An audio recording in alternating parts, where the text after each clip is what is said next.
See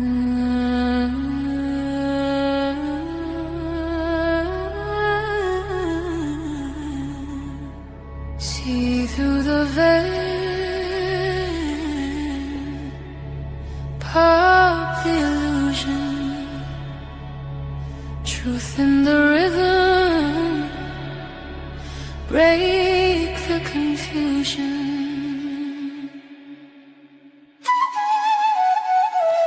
Cameras flash, but the script ain't true.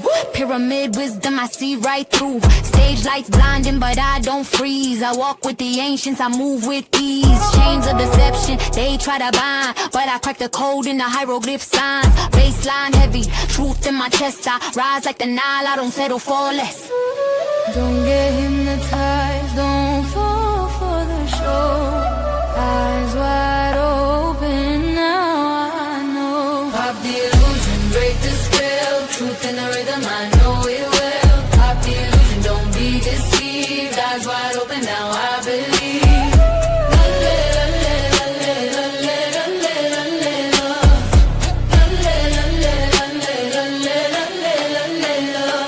Pharaoh fire in the beat I ride. Ancient codes in the flow collide. Gold on the throne, but the mask is fake. I see through the lies, I won't take the bait. Desert winds whisper secrets untold. I spit liberation, my voice is bold. Bass hits deep like a tempo drum. Illusion shattered, the truth is come. The world stage is a mask. Actors play their part, but I see beyond the cast. I guard my heart. Pop the illusion, break the spell. Truth in the rhythm, I know it will. Pop the illusion, don't be deceived. Eyes wide open, now I believe.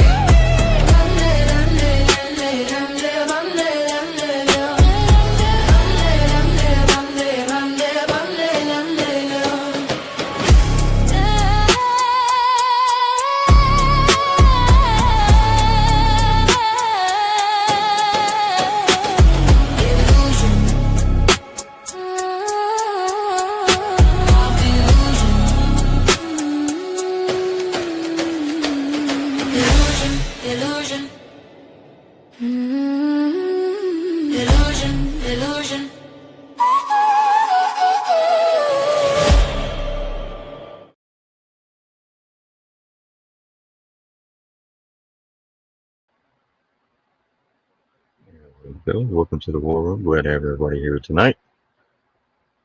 Happy December. We survived November. Pat yourselves on the back. You thought you weren't going to make it, and here you are.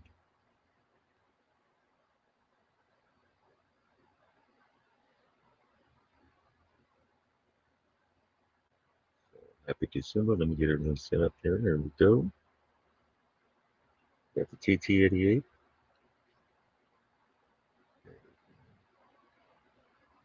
So we covered a few topics today.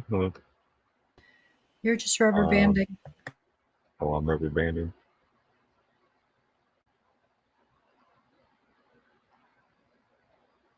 How about right now?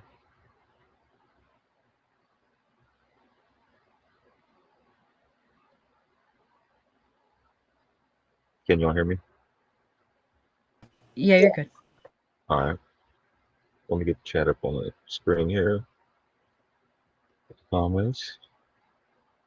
What's today, Monday? I hope everybody had an amazing weekend. I hope everybody had a good Monday.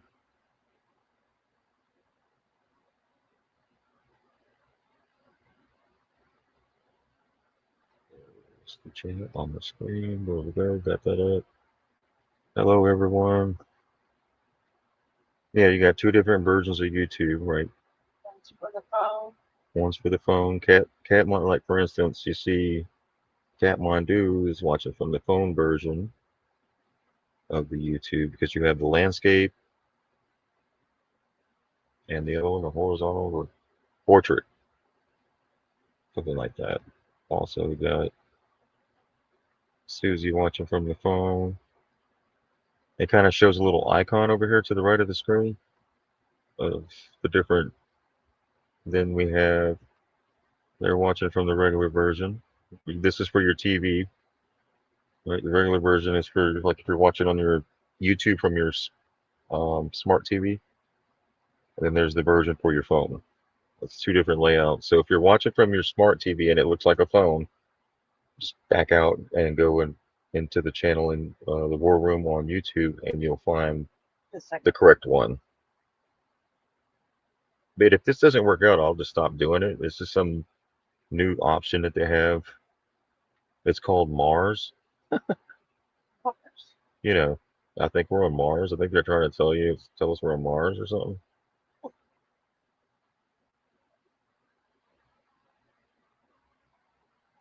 So shout out to everybody in the chat.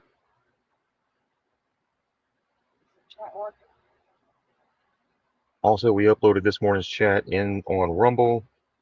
You can catch all the morning shows on Rumble. We'll have those uploaded. Usually in order, sometimes maybe out of order. Either way. So it's more in depth there. We do like 3 or 4 hour morning shows, and then we do a couple hours at night. You're rubber banding again. Still rubber banding. How do I sound on your end, Mickey? You sound 5 by 5 over here. Yeah, geez. Okay, internet. sorry. They don't like me in New York, Nadine, I guess. The internet up there. No. If I buy some property, you guys are coming and everything will be good. Yep.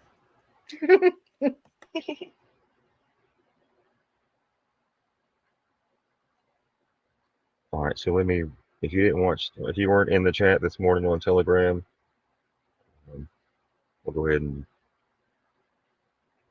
kind of do a brief run over of what we discussed. A little bit about Venezuela taking over the oil.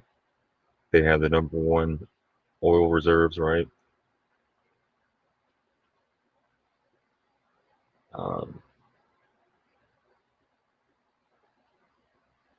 We talked about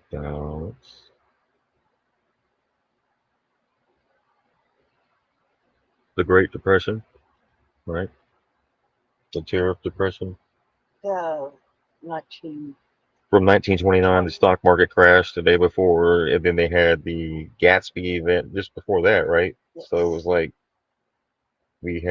keep in mind the Trump Gatsby Halloween party here recently, right?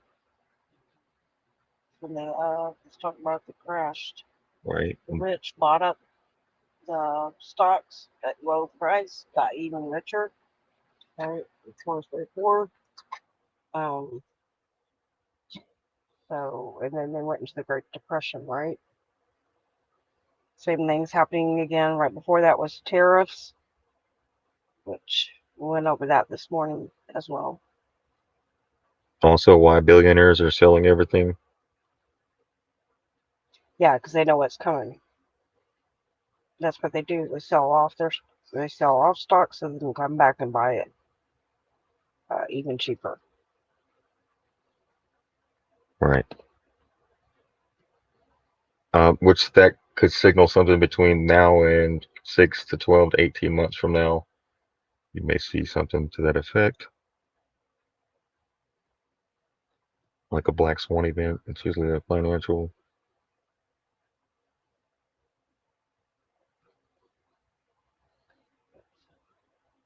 He's worried about the crypto. That's coming. Yeah, And so we're going to go over a few things for more financial stuff tonight to go with what we put out this morning. Also, click like and subscribe on Rumble and YouTube, and also go check out the channels that we present here for more information. Let me pull it in. Let's get the screen going.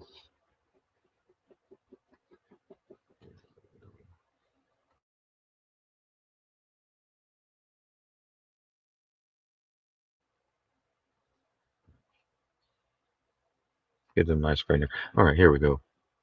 Thank you.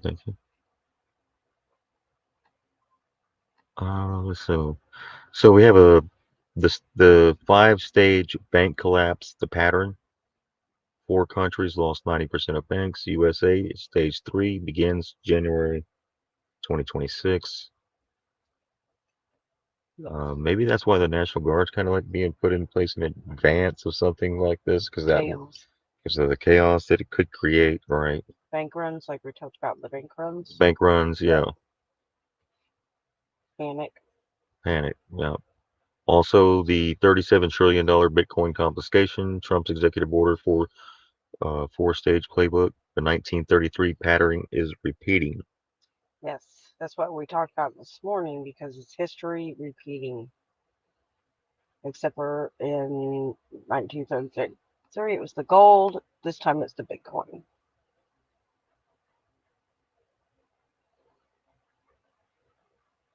Yeah, let me close some of this out here.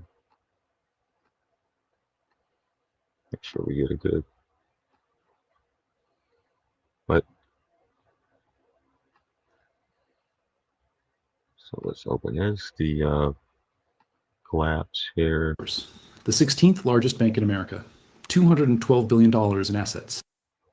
In March 2023, Silicon Valley Bank collapsed in 48 hours. The 16th largest bank in America, $212 billion in assets, gone. Then Signature Bank collapsed 3 days later, then First Republic in May. 3 major bank failures in 8 weeks, the biggest banking crisis since 2008. The media called it contained, the Federal Reserve called it under control. They deployed over $300 billion in emergency support programs. They backstopped uninsured deposits. They told you the worst was over. The crisis was handled. The banking system was stable. That was 2.5 years ago. And here's what they didn't tell you. Those 3 bank failures weren't the crisis. They were stage 1, just the beginning, the warning shot that nobody understood. Since March 2023, we've been living in stage 2, emergency measures, hidden support, pretend and extend, acting like everything is fine while the problems get worse underneath. The Federal Reserve's emergency lending facility pumped hundreds of billions into struggling banks. Regional bank stocks are still down 30 to 40% from their 2023 highs. Commercial real estate, the sector that will trigger the next wave, has only gotten worse. Office buildings sitting 20% vacant, property values down 50% in major markets. And $1.5 trillion in commercial real estate loans that need to be refinanced in the next 2 years at interest rates triple what they were originally. We've been in stage 2 for 32 months. And in January 2026, 6 weeks from now, stage 3 begins, the forced merger stage, when hundreds of regional banks discover they can't survive, when the FDIC starts arranging shotgun weddings between failing banks and JP Morgan, Bank of America, Wells Fargo. When your local bank disappears into a mega bank overnight and you have no choice about it. There's a pattern, a 5-stage pattern that has played out in 4 different countries over the last century. And it always ends the same way. 90% of banks disappear. A handful of mega banks control everything. Depositors lose access, lose choice, and in the final stage, lose money. The United States followed stage 1 in 2023. We're in stage 2 right now. And stage 3 starts in January 2026 when the commercial real estate refinancing wave hits and regional banks start failing in numbers that will shock everyone who believed the crisis was over. Let me show you how this pattern destroyed banking systems in 4 different countries, how it happened in the United States before in the 1930s, how it happened in Japan in the 1990s, how it happened in Iceland and Cyprus, and why every single warning sign says it's happening again right now, faster than 2023, and worse than anyone is prepared for. Let's start with America in 1929, because this is the clearest example of the 5-stage pattern and the exact blueprint for what's coming in 2026. In 1929, the United States had approximately 25,000 banks. 25,000. Most were small local institutions, community banks that served specific towns or regions. They took deposits from local residents and lent to local businesses. The system was fragmented, decentralized, and competitive. Then the stock market crashed in October 1929. Banks had lent money for stock speculation. When stocks collapsed 89%, those loans went bad. But the real problem wasn't the stock loans. The real problem was what happened next.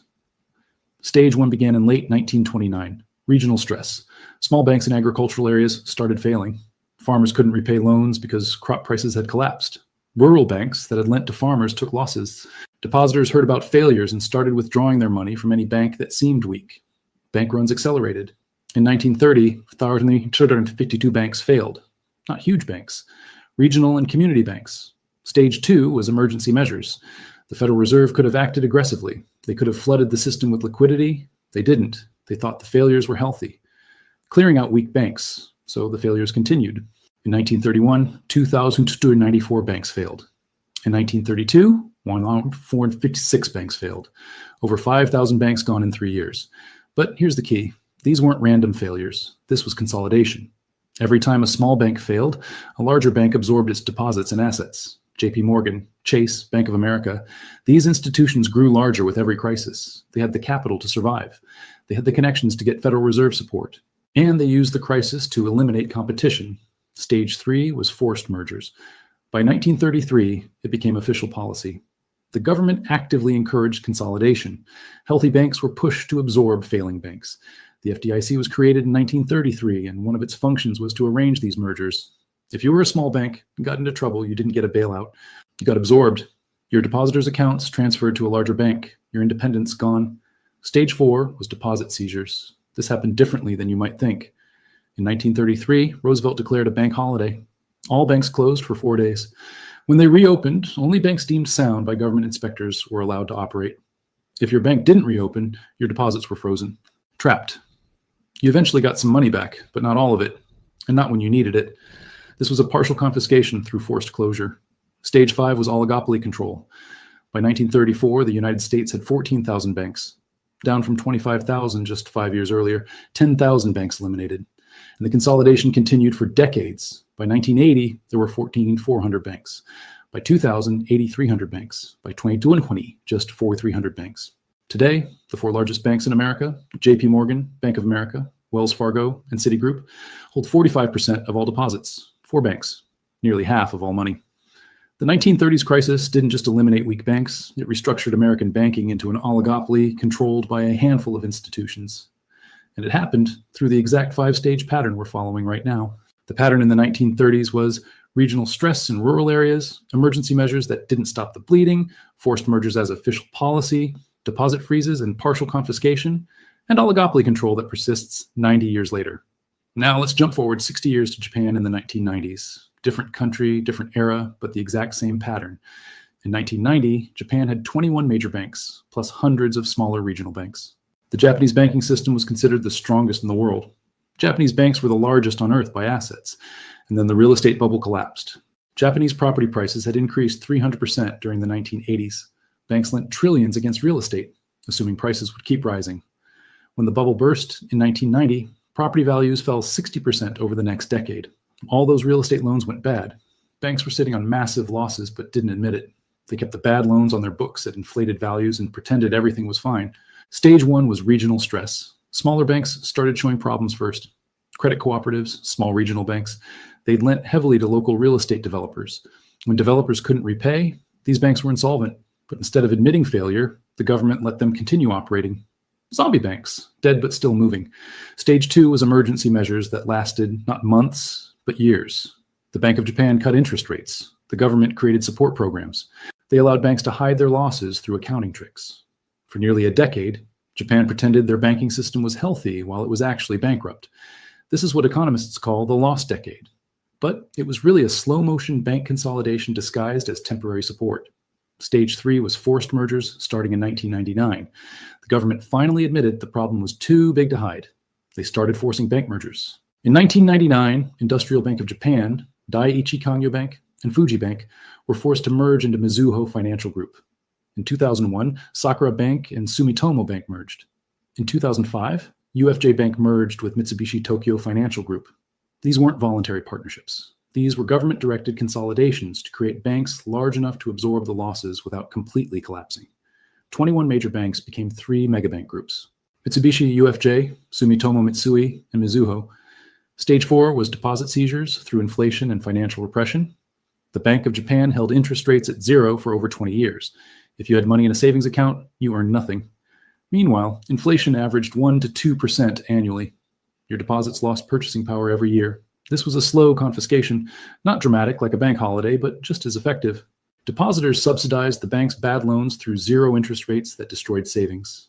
Stage 5 was oligopoly control. Today, those 3 megabank groups control Japanese banking completely. Competition is gone. Innovation is gone.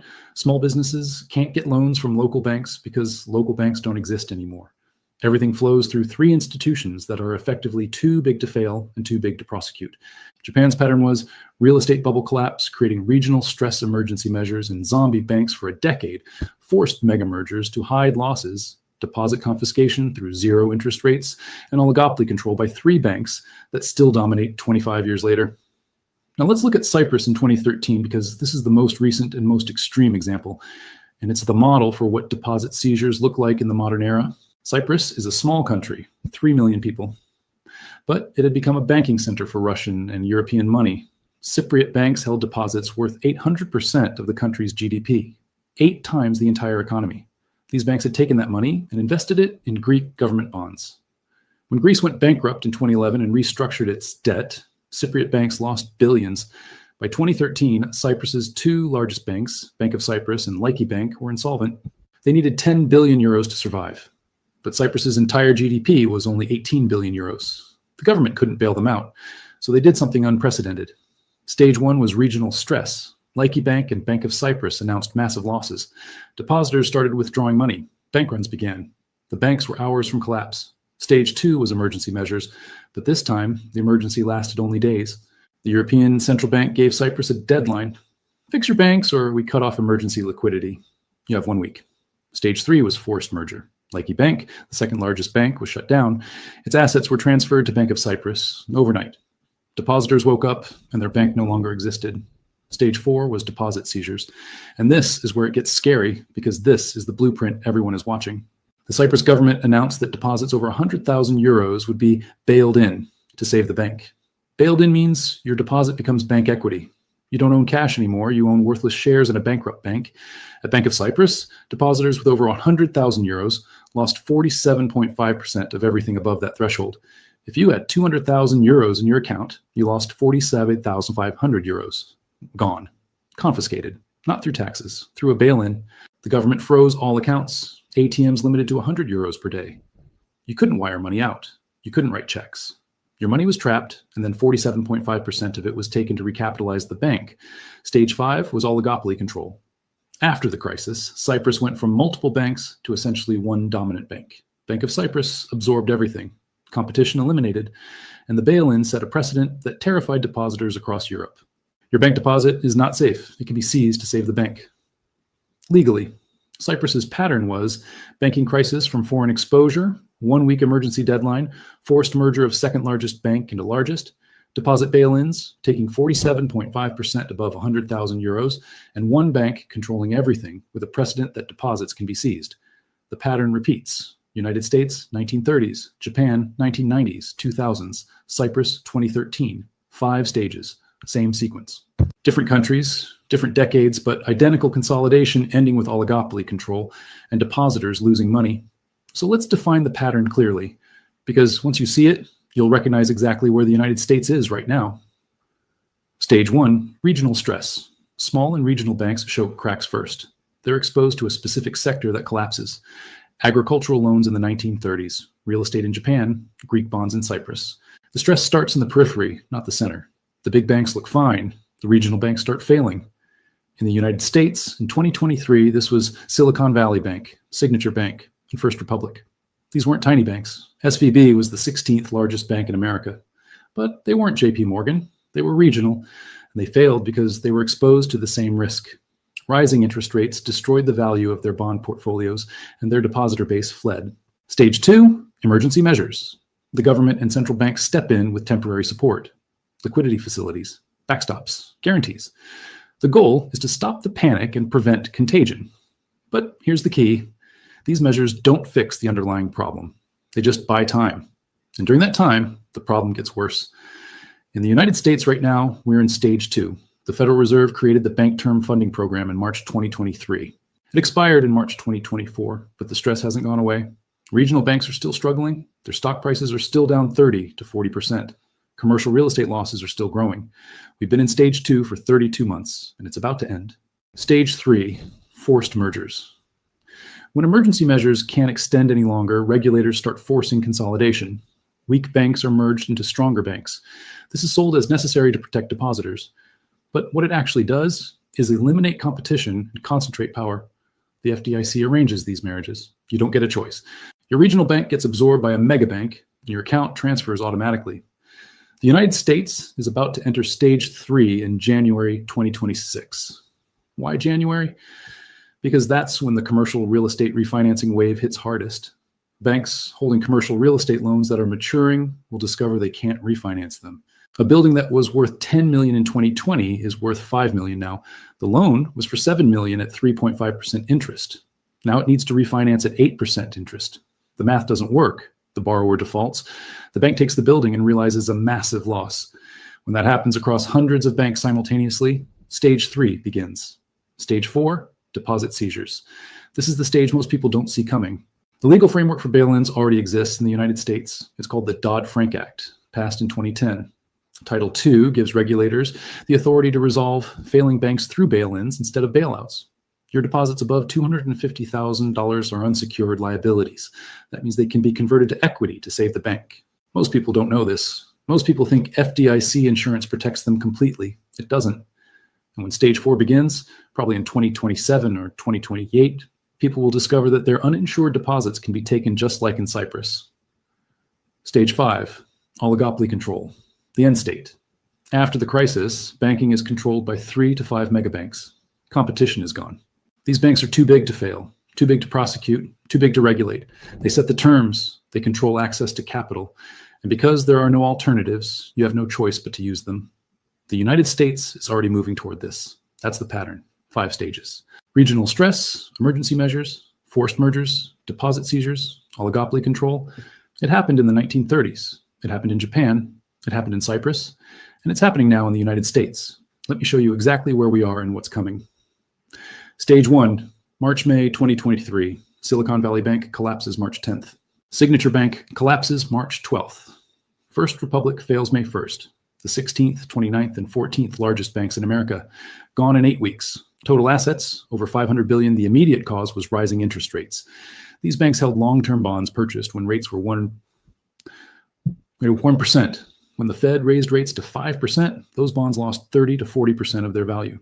SVB had $120 billion in bond losses sitting on its balance sheet. When depositors realized this and started withdrawing, the bank collapsed in 48 hours. But the real cause, it wasn't interest rates. The real cause was commercial real estate exposure. Regional banks hold 70% of all commercial real estate loans in America. That's $2.7 trillion. Office buildings, retail centers, apartment complexes. These properties were financed when interest rates were 3% and occupancy rates were 95%. Now interest rates are 8% and office occupancy is 80%. The loans are going bad, slowly at first, then all at once. Stage 2, March 2023, December 2025. The Federal Reserve created the Bank Term Funding Program, BTFP. It allowed banks to borrow against their bond portfolios at par value, not market value. This was a gift. If your bonds were worth 70 cents on the dollar in the market, the Fed lent you 100 cents. Over $300 billion in BTFP loans were made. The program expired in March 2024, but many banks still have those loans outstanding. They're paying them back slowly, hoping their bonds recover value. They won't. During stage 2, the problems got worse, not better. Office vacancy rates rose from 12% in 2020 to 19% in 2025. Retail vacancies increased. Apartment rent growth slowed. And most importantly, $1.5 trillion in commercial real estate loans are maturing between 2025 and 2027. These loans need to be refinanced. At 2020 interest rates of 3%, a $10 million loan costs $300,000 per year in interest. At 2025 rates of 8%, that same loan costs $800,000 per year. Most properties can't generate enough cash flow to cover $800,000 in interest, so the borrower defaults. The bank forecloses, and the building sells for 50% of the loan amount. The bank takes a $5 million loss on a $10 million loan. New York Community Bank almost failed in January 2024 for exactly this reason. Commercial real estate losses wiped out their capital. They needed emergency funding to survive. A dozen other regional banks are in similar situations, but haven't admitted it publicly yet. We're still in stage 2, but it ends in January 2026. Stage 3, January 2026, December 2027. The forced merger stage begins when the refinancing wave hits. In Q1 2026, the first wave of commercial real estate loans mature. Borrowers try to refinance and discover they can't. Banks try to extend the loans and discover they can't justify it. Defaults begin, bank losses mount. Regional bank stocks, which are already down 35%, will fall another 40 to 50%. The FDIC will step in and start arranging mergers. They did this with First Republic. JP Morgan didn't want to buy First Republic. The FDIC forced them to by agreeing to cover 80% of First Republic's losses. This was a sweetheart deal for JP Morgan. They got the good assets, the FDIC took the bad loans, and JP Morgan expanded into new markets without risk. The same thing will happen in 2026 and 2027 with dozens of regional banks. Banks in markets with high commercial real estate exposure will fail or come close to failing. The FDIC will arrange shotgun weddings with JP Morgan, Bank of America, Wells Fargo, and Citigroup. These mega banks will absorb the regional banks. Depositors will wake up one morning and find their bank is now owned by JP Morgan. Your account transferred automatically. No choice. By the end of 2027, I expect 200 to 400 banks to disappear through failures and forced mergers. Stage 4, 2027 to 2028. Deposit seizures begin. Not for everyone, not at first. But for uninsured depositors, those with more than $250,000 in a single bank, this won't happen to the mega banks. If JP Morgan gets in trouble, the government will bail them out with printed money because they're too big to fail. But regional banks, they'll be bailed in. Your money will be used to save the bank. And when this happens to the first bank, when depositors lose 30 or 40% of their uninsured deposits, panic will spread. Everyone with over $250,000 in a regional bank will try to move their money to JP Morgan or Treasury bills. This bank run will accelerate stage 4, stage 5, 2028, and beyond. Oligopoly control. By 2030, the United States will have fewer than 3,000 banks. The top 4 banks will control 65 to 70% of all deposits.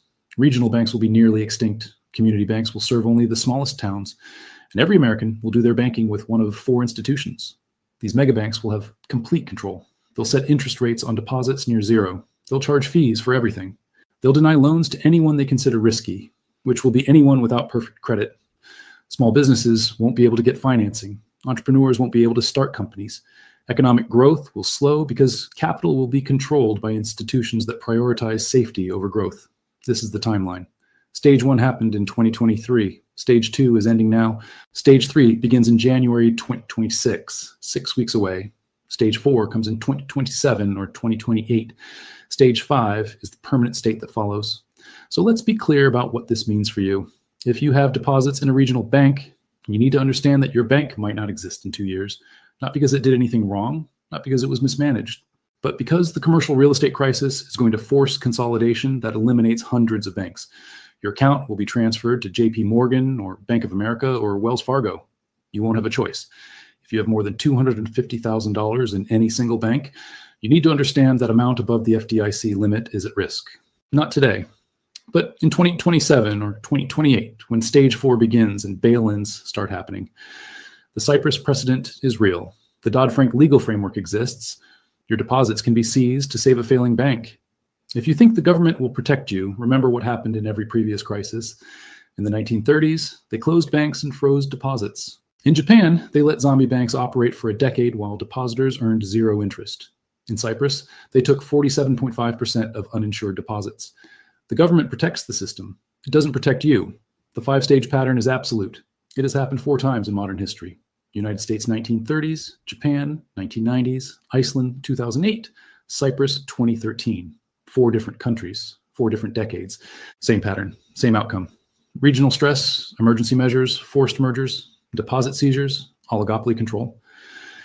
The United States is in stage 2 right now. Stage 3 begins in January 2026 when the commercial real estate refinancing wave hits and regional banks discover they are insolvent. The timeline is 6 weeks, not 6 years. 6 weeks until the forced merger stage begins. You cannot stop this. The pattern is already in motion. The commercial real estate loans are already maturing. The bank balance sheets are already impaired. The FDIC is already planning the mergers.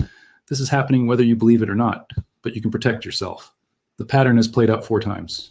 Regional stress in 2023, emergency measures for 32 months, forced mergers beginning January 2026, deposit seizures in 2027, 2028. Oligopoly control by 2030. 4 countries, 4 crises, 4 identical patterns. And the United States is following the script exactly. The only question is whether you'll be prepared when stage 3 begins. If this changed how you see the banking crisis, subscribe, because over the next 6 weeks, I'll be tracking the commercial real estate defaults, the regional bank stress, and the first forced mergers as they happen. You need to see this coming, because when stage 3 begins, it moves fast. And by the time it's obvious to everyone, it's too late to protect yourself. The pattern is clear. The timeline is set. Stage 3 begins January 2026, 6 weeks away.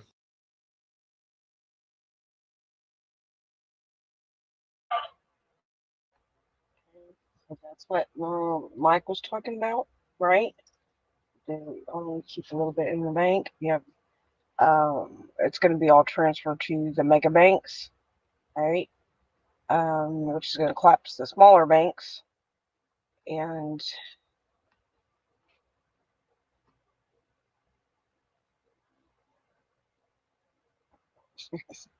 so that's what he was talking about. Same thing with Taj.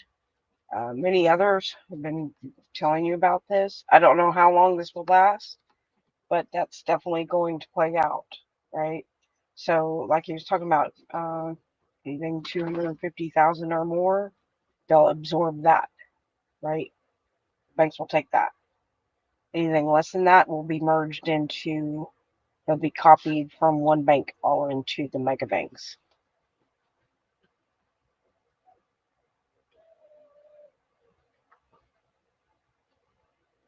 Yeah, going in January 2026. Yeah, that's why we played those this morning about the stocks, right? They're selling the stocks off.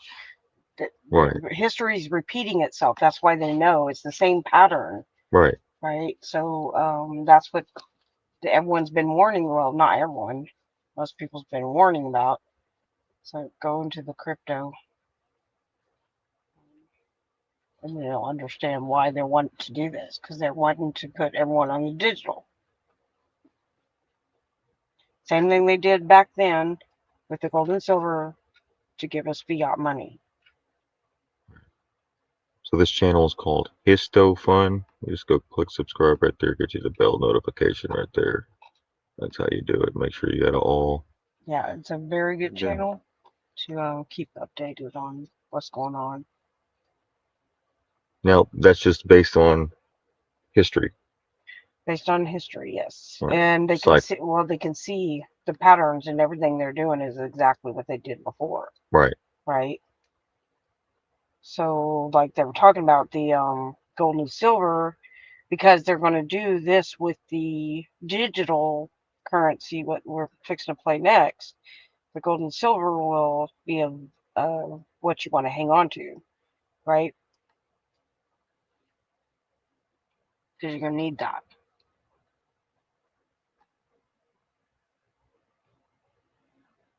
But there's also an option with the crypto, if you do have it, that he tells you towards the end here, how to go around getting it seized. right. Possibly could help. Not guaranteed.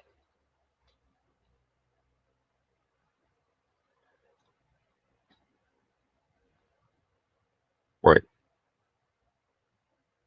So this is the 37 trillion Bitcoin confiscation, Trump's executive order.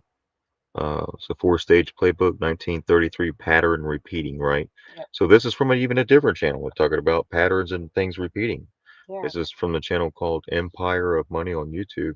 Don't learn from the past, you're Doomed to repeat it. And All right. we didn't do anything. Just like in the days of Noah. Yes. We still haven't done nothing. We keep hanging on to Right. what the politicians are saying, and therefore we're going to go through what we go through.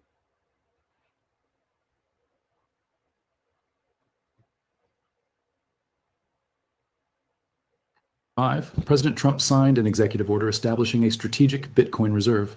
The media celebrated it. Pro-crypto policy, American innovation, leadership in digital assets. Finally, a government that understands Bitcoin.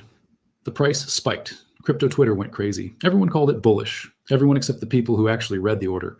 Because if you read the language, if you study the legal framework, if you understand what strategic reserves actually mean in government policy, you realize this isn't what they're telling you. This isn't pro-crypto.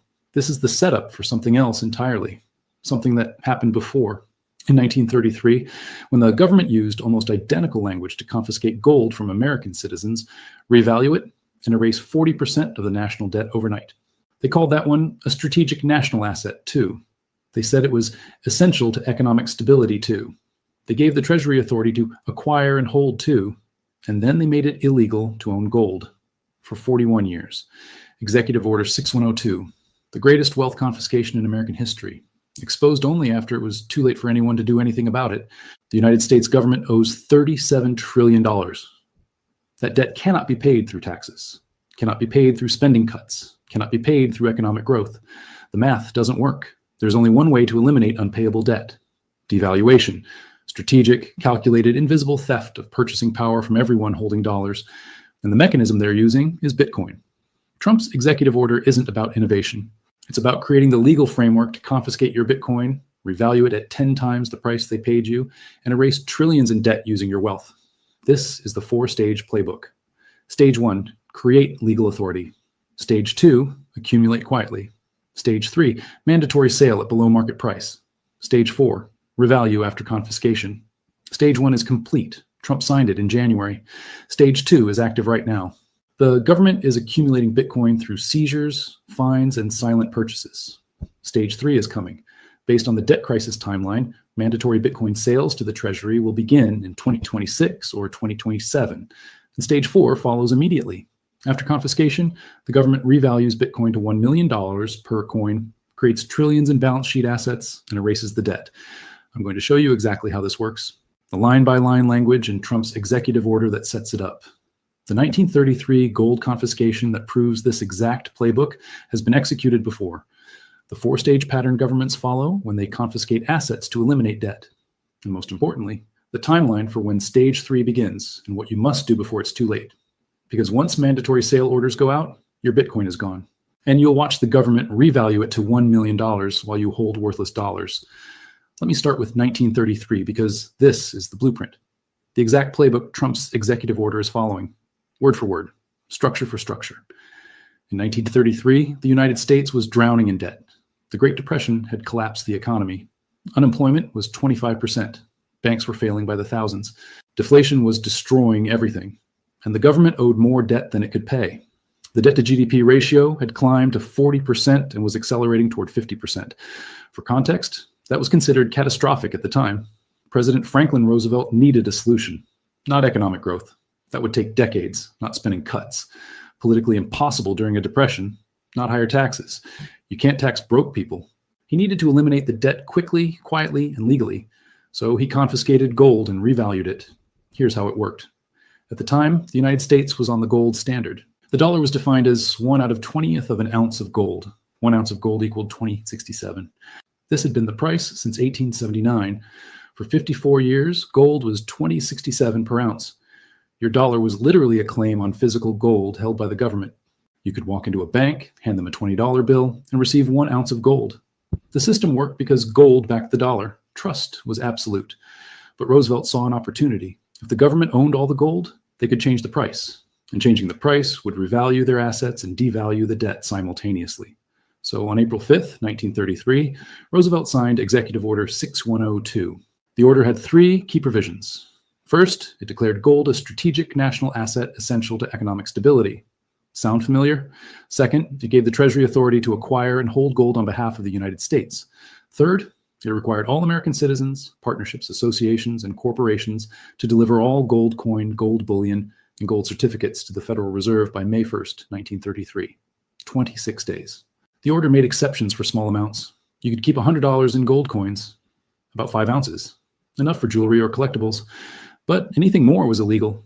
If you didn't turn in your gold, you faced 10 years in federal prison and a $10,000 fine. In 1933, $10,000 was a fortune, the equivalent of $200,000 today. The penalty was designed to ensure compliance, and it worked. Most Americans turned in their gold. They had no choice. The government knew who had it. Banks reported large gold holdings. Safe deposit box records were examined. Compliance was enforced. Between April and May 1933, American citizens delivered approximately 300 million ounces of gold to the Federal Reserve. The government paid them $20.67 per ounce. The official price? Fair market value under the gold standard. Then, on January 30th, 1934, 9 months after confiscation, Roosevelt signed the Gold Reserve Act. This act did 2 things. First, it transferred all gold from the Federal Reserve to the U.S. Treasury. The government now owned it directly. Second, it reset the official gold price from $20.67 to $35 per ounce. a 69% increase overnight. Here's what that did to the government's balance sheet. Before revaluation, the government held approximately 300 million ounces of gold worth $6.2 billion at $20.67 per ounce.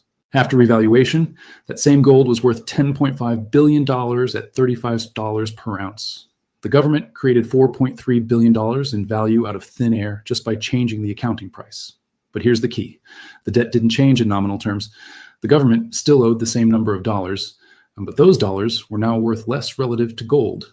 Before revaluation, $1 could buy 1/20th ounce of gold. After revaluation, $1 could only buy 1/35th ounce of gold. The dollar lost 43% of its value against gold. And because everything was priced relative to gold, the dollar lost purchasing power across the board. This is how the government erased the debt. The debt was denominated in dollars. They devalued the dollars by 43%, so the real value of the debt fell by 43%.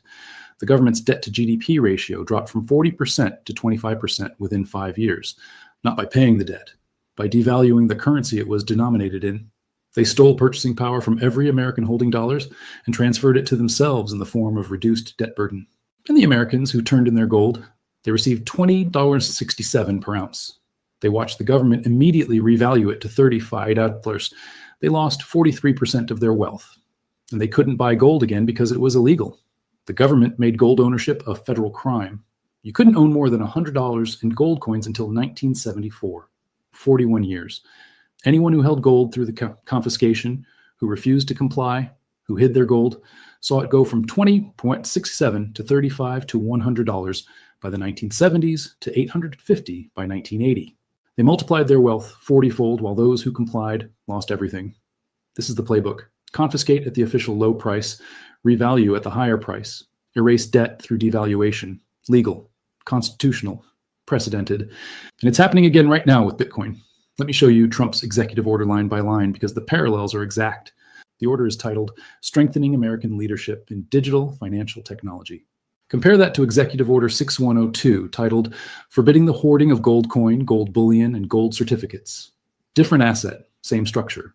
Both frame the asset as strategic. Both position government control as necessary for economic stability. Section 1 of Trump's order establishes policy. It states that the United States government will position itself as a leader in digital asset markets. It declares that digital assets are vital to American economic security. It establishes that the federal government will acquire, hold, and manage digital assets as strategic reserves. Read that again. The federal government will acquire digital assets as strategic reserves, not encourage private ownership, not create a favorable regulatory environment. Acquire. That means take possession. And strategic reserve means government ownership, not yours. Section 2 grants authority. It directs the Treasury Department to develop frameworks for digital asset acquisition. It authorizes the Treasury to hold Bitcoin and other digital assets on behalf of the United States. It directs the creation of custody solutions, valuation methodologies, and accounting standards for government-held digital assets. Now, this is infrastructure. They're building the machinery to hold massive amounts of Bitcoin at government scale. Custody solutions means government-controlled wallets. Valuation methodologies means official prices separate from market prices. Just like gold in 1933 had an official price of $20.67 that the government could change at will. Accounting standards means how they'll report and revalue these assets on the balance sheet. Section 3 addresses acquisition methods. This is the critical section. The order authorizes acquisition through seizure from criminal enterprises, acceptance as payment for fines, penalties, and settlements, and purchase through market operations or strategic transactions. Seizure they're already doing. The government holds approximately 210,000 Bitcoin seized from Silk Road, Bitfinex, and other criminal cases. Acceptance as payment is new. This means crypto companies that violate regulations can pay fines in Bitcoin, and the government keeps it for the strategic reserve.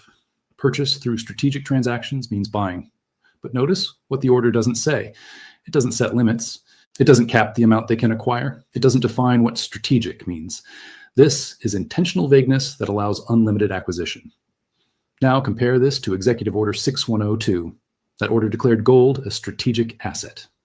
Check. Granted the Treasury authority to acquire and hold gold? Check. Required delivery to federal institutions.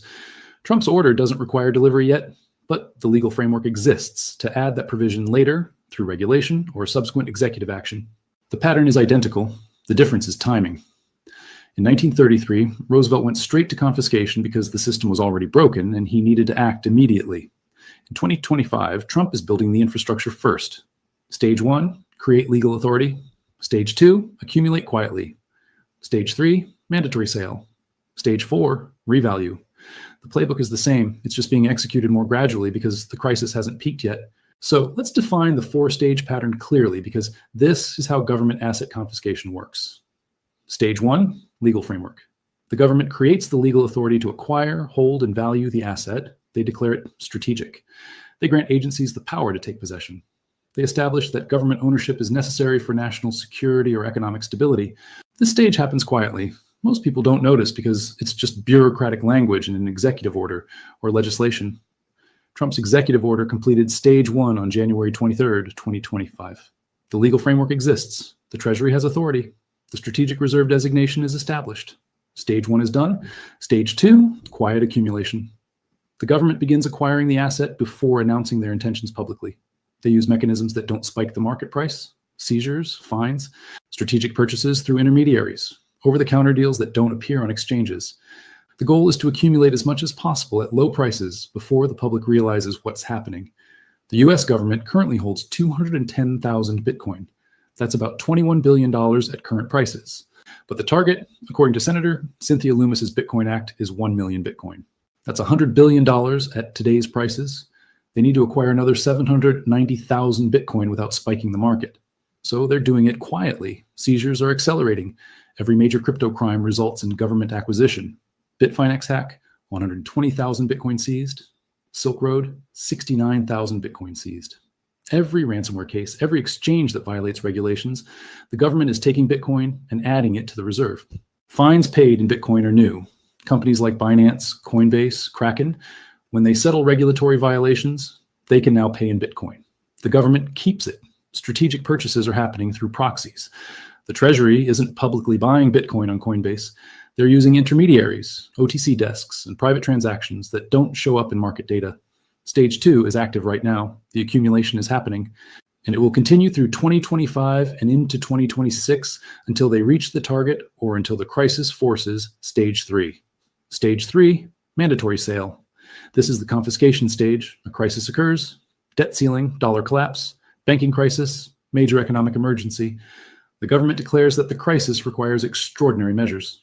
They announced that for national security and economic stability, all Bitcoin holdings above a certain threshold must be sold to the U.S. Treasury at the official price within a specified time frame. The official price will be below market price. If Bitcoin is trading at $200,000, the official price might be $100,000. If Bitcoin is trading at $300,000, the official price might be $150,000. The government pays you half of what your Bitcoin is worth on the open market, but you have no choice. Compliance is mandatory. Penalties for non-compliance will be severe, just like 1933, 10 years in federal prison, massive fines, asset forfeiture, criminal prosecution. The government knows what you own. Every exchange requires KYC. Know your customer. Coinbase, Kraken, Gemini, Binance, they all report to the IRS. They know your identity. They know your holdings. They know your wallet addresses. When stage 3 begins, you'll receive a letter. You have 30 days to sell your Bitcoin to the Treasury at the official price. If you don't, you're committing a federal crime. Most people will comply. Just like 1933, the penalty is too severe. The government has your information, and they'll make examples of a few high-profile cases to scare everyone else into compliance. Stage 3 will happen fast, 30 to 90 days from announcement to deadline.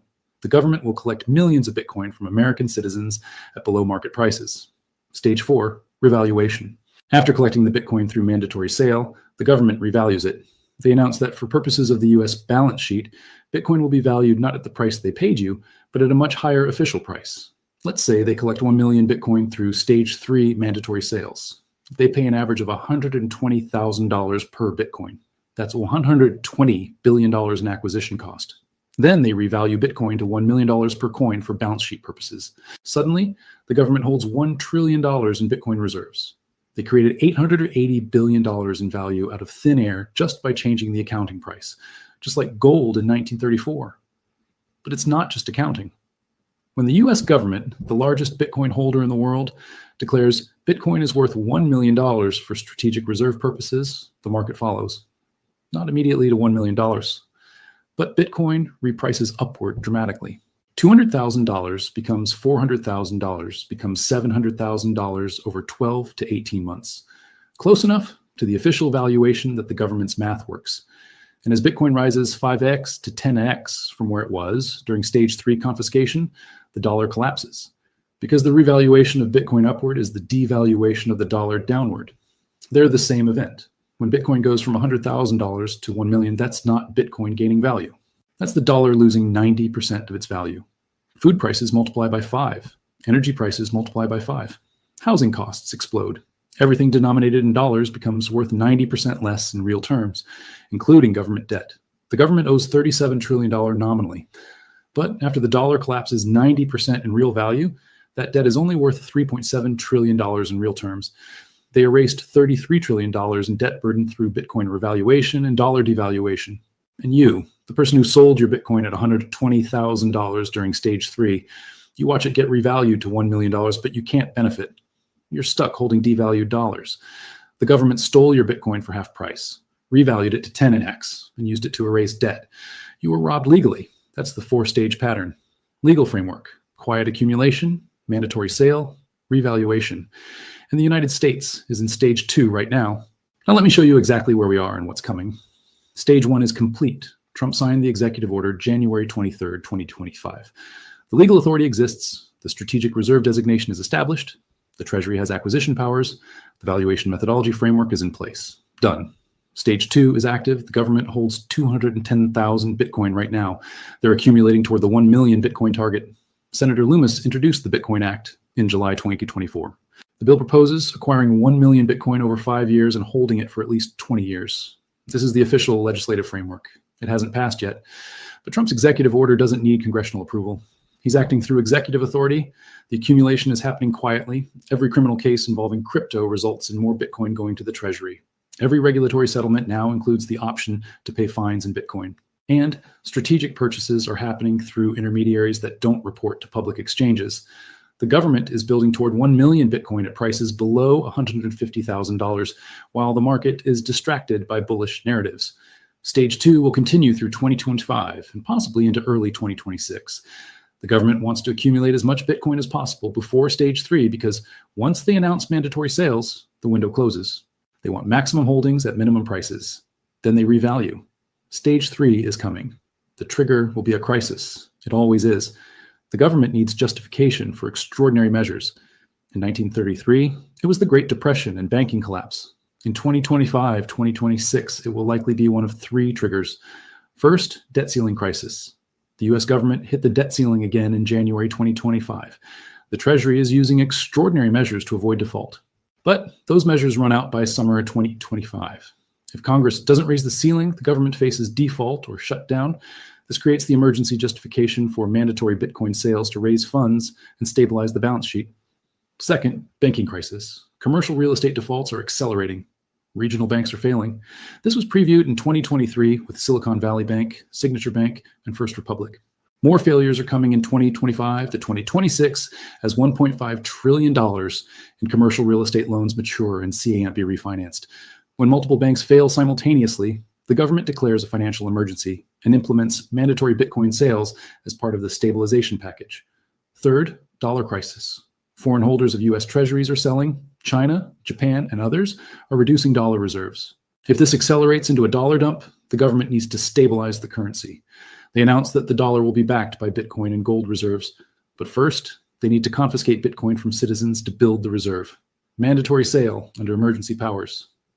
Any of these 3 triggers leads to stage 3.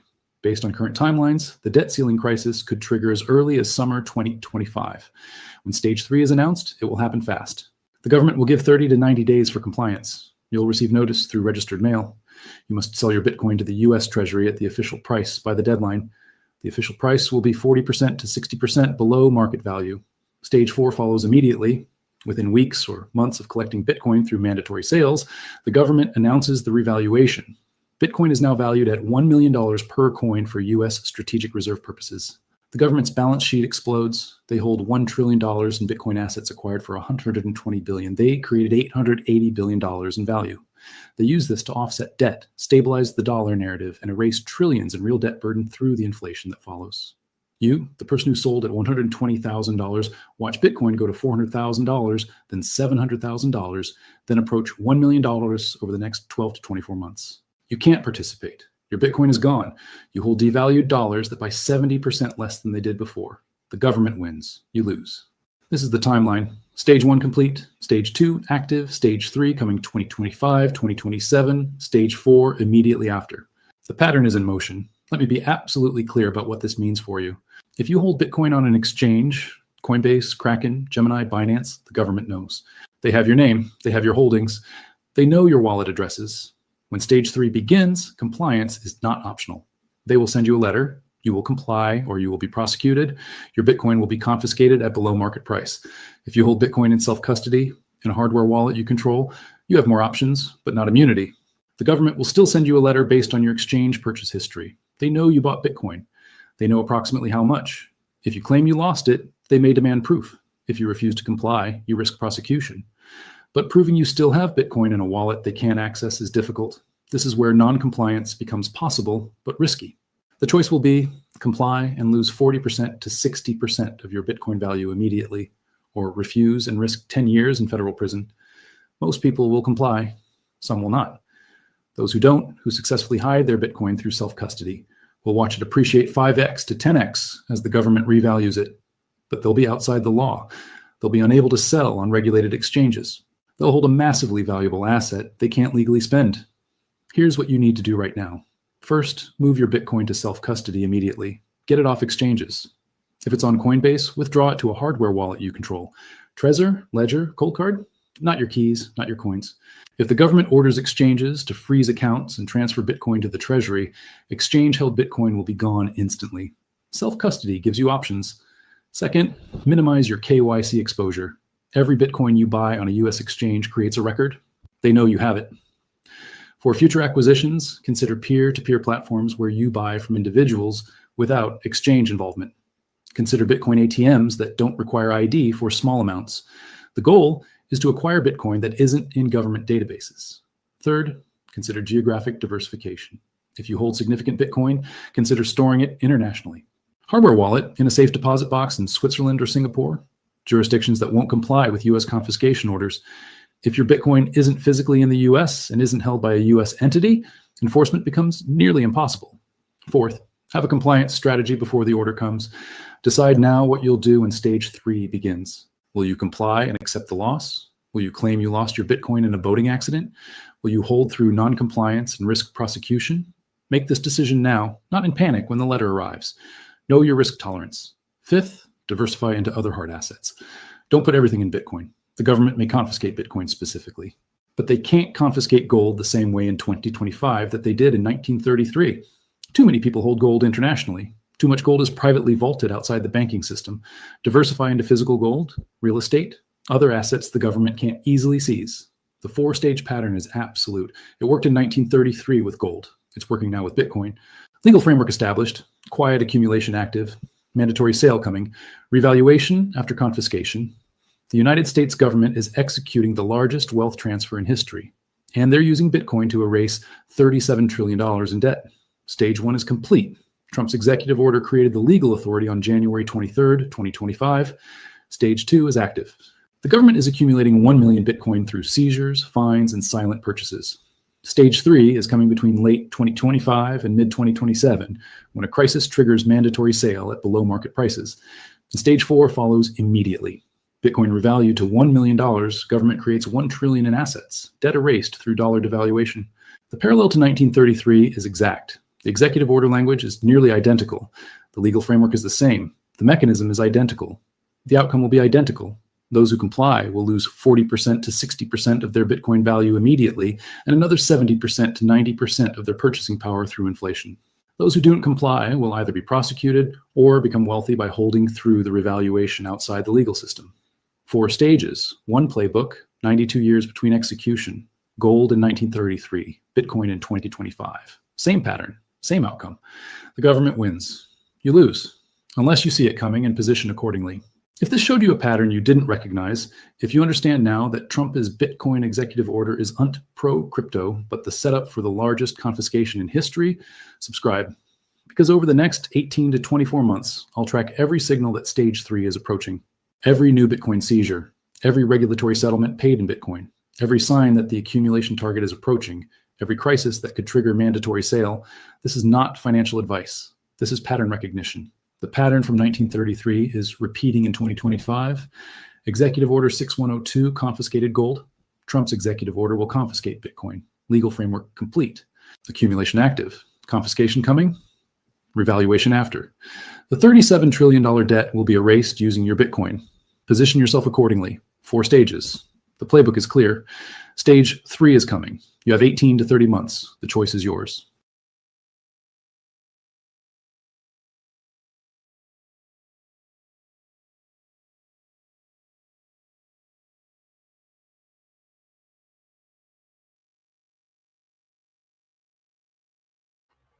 There we go. Go ahead. Okay, so remember we told you Trump is the liquidator, right? That's exactly what they're doing, right? So if you hold any digital, that's what's coming. Just like they did 1933 where they confiscated your gold, right? But gold was tangible. You could hide it. You could, people buried it in their yards. And then took 41 years before they could cash it in. They had to wait a long time, but it was worth waiting if they had gold. A lot of people buried silver, but silver never went up. But they made it illegal for a long time, right? Couldn't hold it. So same thing with Bitcoin. If you can hold out, it may go. I mean, we're going to go up. It's going to be valuable. It will go up. But if you don't turn it in, you can face prosecution, right? If you do, you'll lose 40 to 60% of the value. If you hold out, you won't be able to spend it until they make it legal again, right? But you could do it like they said. They give you options. You could do it with each other. You transfer it to offshore accounts. So there's options, and it's, you know, the people that hold out, and many people said this, you hold out on any of this. You push back, don't comply. That's the whole point of this, right? It pays off when you don't comply. You might have to go through some stuff, might be hard, but it will pay off in the end. So the thing that I got out of that, besides I like learning true history, for once, that this is an exercise to wake people up. So this isn't like the big money. I mean, it is a money steal, of course, but at the end, it's supposed to really be about people coming together, waking up, understanding what's going on. So that's kind of a saving. Like before, it was just flat out, I'm taking everything you've got. Now it's supposed to be, everybody waking up. So do you see that too? Like, is there? Well, it's actual happening. It's not just to wake you up. It should wake you up, though. Yeah. But no, yeah, that the United States was in debt to who? Right, the bankers. Right, that all took place when they traded in our gold. Right, so the only way to cancel in that debt is their debt. It was the government's responsibility. Right, they not ours. So they have to clean out the debt, which is good for us in the future. In the meantime, we have to go through this because that's all for real. That's the only way that you can dissolve things, right? So it's happening for a good reason that will help us later. In the meantime, it's not too good for a lot of people. It's going to be a little bumpy. Yeah, it's going to get real bumpy. Right? Like, if you listen to Taj, we played several of his videos. He talks about how the inflation is going to go even higher, right? Because they're going to devalue the dollar. That's their whole goal, is to get everybody on the digital currency, the Peter Thiel, all the stuff we've been showing you. So they're going to keep crunching it until the dollar is worth nothing. So if you sell $150,000, if you take the $150,000, for example, it won't feel like 150,000 because as soon as you take it, that it's going to be devalued as soon as they increase the price of the Bitcoin to $1 million a Bitcoin. Yes. So your dollar is just going to be worth shit. So that 150 is really going to feel like more like 75,000 Right. So that's why, I mean, that's why Trump got with all inflation. the Bitcoin reserves, right? He put billions in Bitcoin reserves, and he's going to confiscate to even get more, right? Right. So that's the whole point of it. Yeah, he's the liquidator.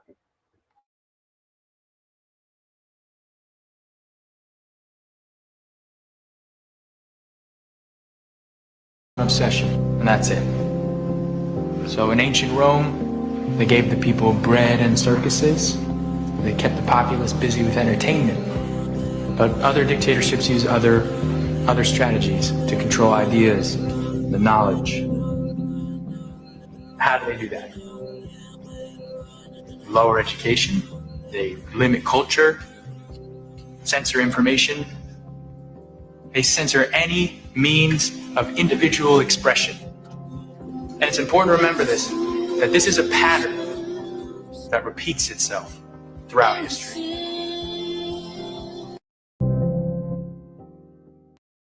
Every dictatorship.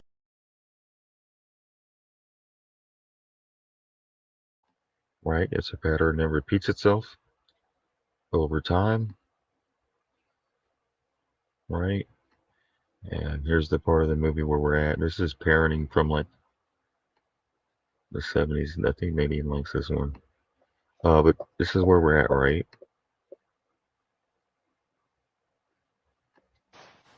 Don't do that, sweetheart.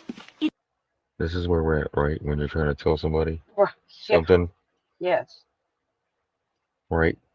And instead of allowing the person to learn the lesson, the mother tries to step in real quick. Don't do that, sweetheart. And the father says, no, no, no. Some can be shown. Some can be told, but others have to be shown. Yep. So this is It's that. dangerous. No, wait. Well, go on. Yeah. Bet you're not going to do that again now, are you?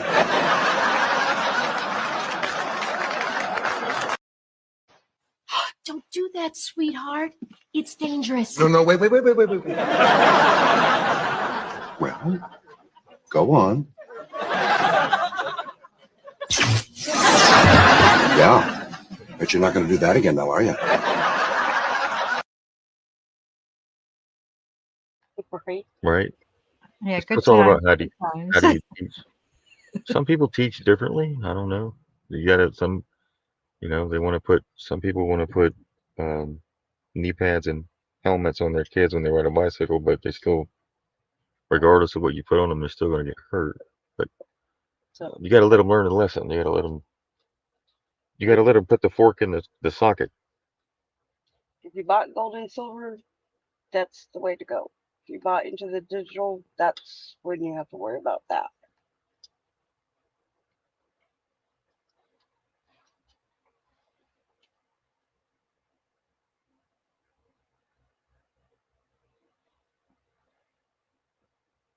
Right. All right. So the next one is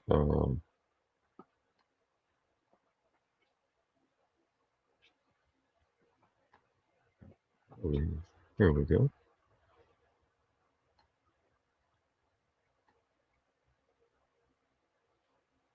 All right, you can check your Apple phone as well and see if you already have the digital ID thing in your wallet. Already signed up for the digital ID without even knowing it. Here's how. There won't be a sign-up sheet or app that you have to download. Digital ID will be created for you by our generous government. It will simply be given to you without your required participation or consent. Once implemented, one by one, all the systems you use, financial, health, education, the internet, shopping, etc., will all require it. Without it, you'll be cut out of the system. This is happening right now in Russia and India. How will they do this? It's quite clever and simple. And this is how it's already been done in other countries like Denmark and Italy, where they issued 40 million digital IDs. All the government needs is to pair your government ID with biometric data. They can then combine your legal identity with your biometric data and create your digital ID. That's it. Poof, and it's done. So how are they already doing this? Well, the necessary ingredients came online when the Real ID Act was implemented, because it is no longer just a state ID, but now a national federal ID. And where do you need it?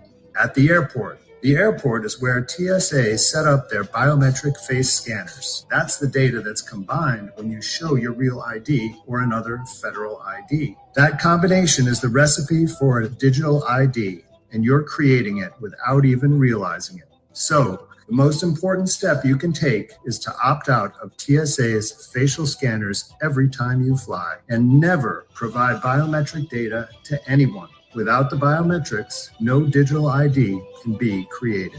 If you want to remain free of total surveillance and control, you must opt out now.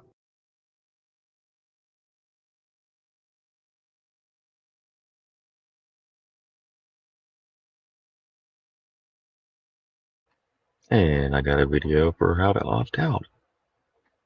All right. You also don't forget about the 74, section 74 in that, Yes. where it says it's voluntary. It's voluntary. That means they have to give you an option. Yeah. If they don't want to, and they'll say they can't, but they have to.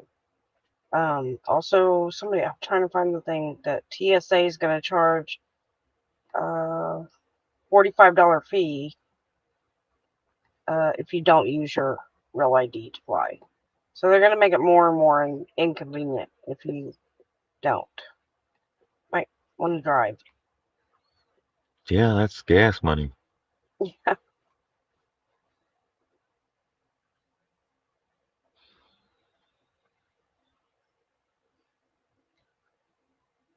Yeah, don't mess with us. We'll go buy a bunch of campers like they did in the 70s and just drive all over the country like hippies.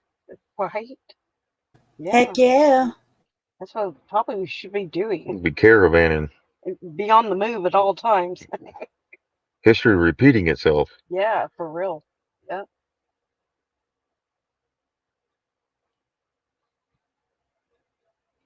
Here we go. Let's see if I can play this.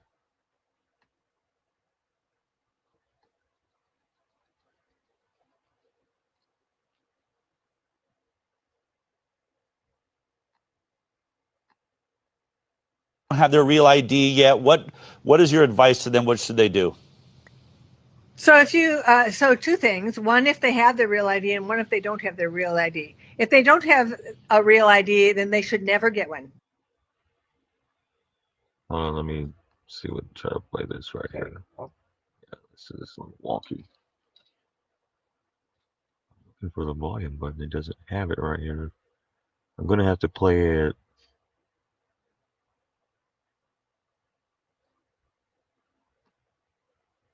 Okay, there we go. Passport card.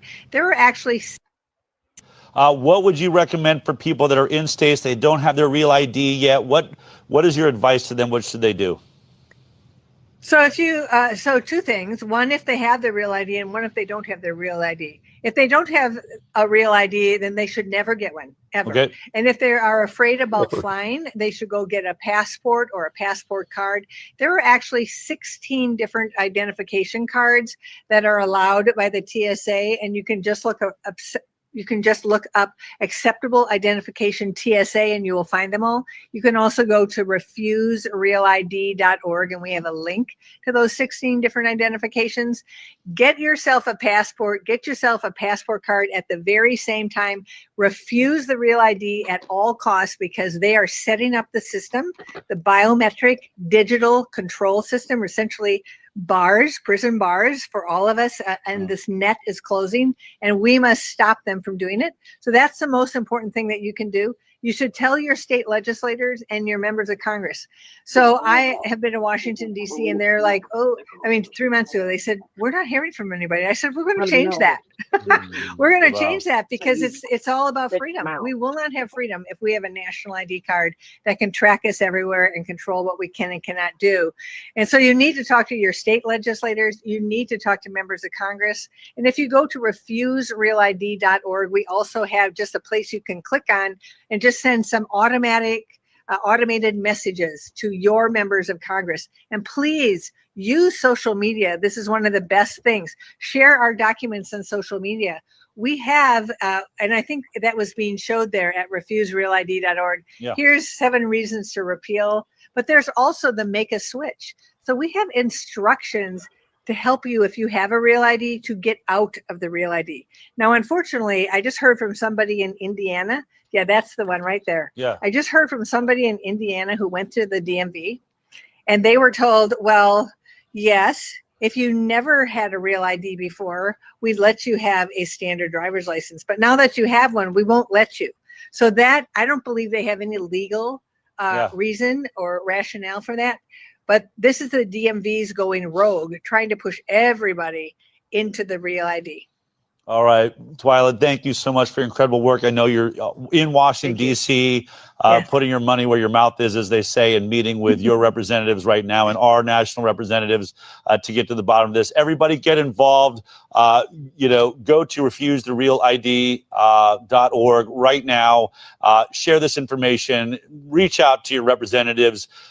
This is that moment. This is what really essentially the Maha movement is about, right? Getting involved. We are involved. The government is listening to us. We want to show pushback. We want their phones ringing off the hook. That's how you make a difference. That's what makes change, not because you elected some official that's going to go in and do this job for you. You have the voice. You have the power. Twyla, thank you so much for this incredible information. We have a very active audience. I know that they're going to get involved today and start pushing and backing you up in the work you're doing. Thank you for doing it. Thank you so much, Jill.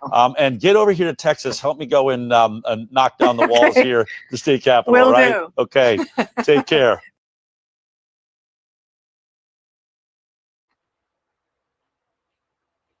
Okay, so she tells you how to do it. You can go to the Sage, what's the deal with refuserealid.org. And there's all the information in there. Or you can also go to www.cchfreedom.org.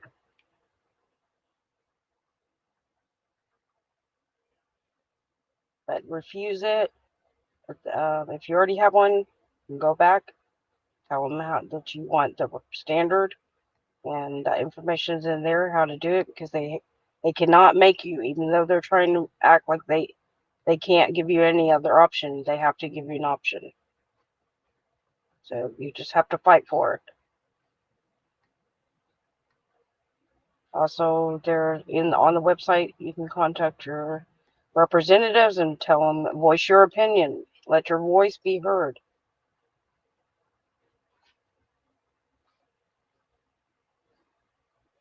And since then is you now have 6 companies, 6 large multinationals that control every radio station in America and all of the television stations in America and 80% of the newspapers.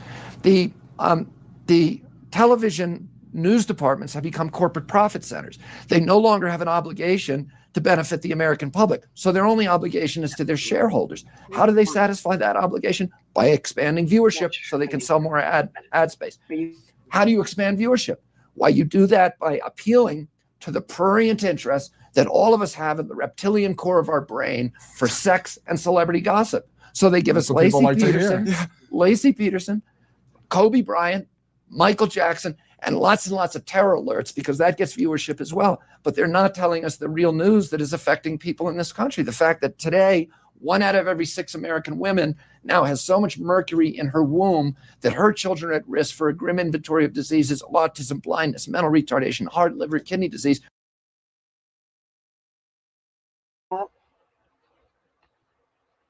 There it is.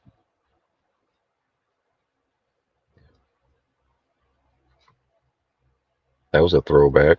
Yeah. Right? His voice wasn't that scratchy. No, it wasn't a scratchy right there, was it? Crimes against nature. Yeah. Right? And he's talking about in the womb, starting in the womb. Right? Yes. Where that goes all the way back to scripture, right? In the beginning was the light. Yes. which is this right here. It looks almost like an eclipse.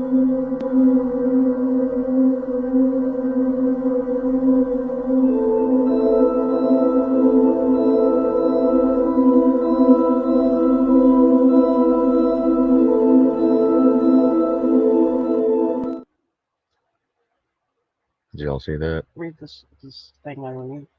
Huh? Read the thing underneath. Oh, go ahead. Read it.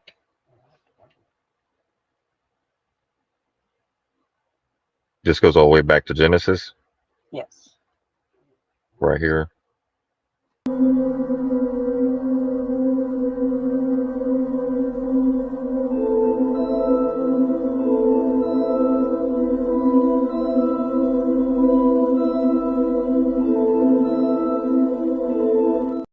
Underneath.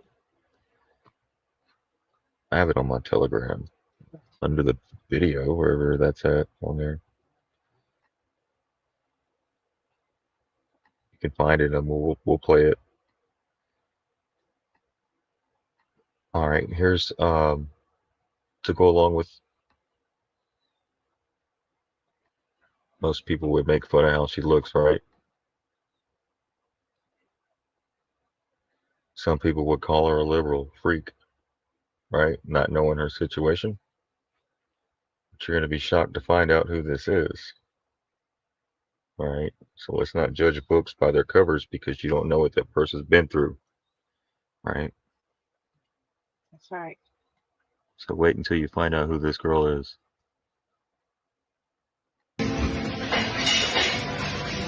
Hi, welcome to Magic Koozie. Today my special guest is the executive producer of The Amanda Show, Dan Schneider. Hi. Now, you're the executive producer of the show. Yes, I'm the executive producer and the head writer. You actually wrote the words we're saying to each other right now. Yes, I wrote this whole conversation that we're having right now. Since you're the executive producer. Give me an IC. Give me an IC before since you're the executive producer. I see. Now, I see now since you're the executive. Hi, welcome to Magic Koozie. Today my special guest is the executive producer of The Amanda Show, Dan Schneider. Hi. Now, you're the executive producer of the show. Yeah, I'm the executive producer and I'm the head writer. You actually wrote the words we're saying to each other right now. Yes, I actually wrote this whole conversation that we're having right now. I see. Now, since you're the executive producer of the show, can I have a raise? No. Okay.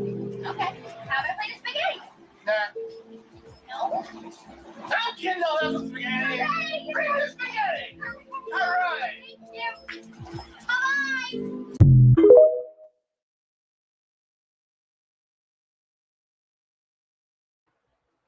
Right? You would never think, Nope. seeing this person, But she went through a lot. right? This is why they wanted the abortions so bad, right? They were impregnating these girls and they were Yes. having to get abortions. Yep. Look at that. Post office. The what? The post office. Oh, I think it's this one here. Oh, on Telegram right here. Okay.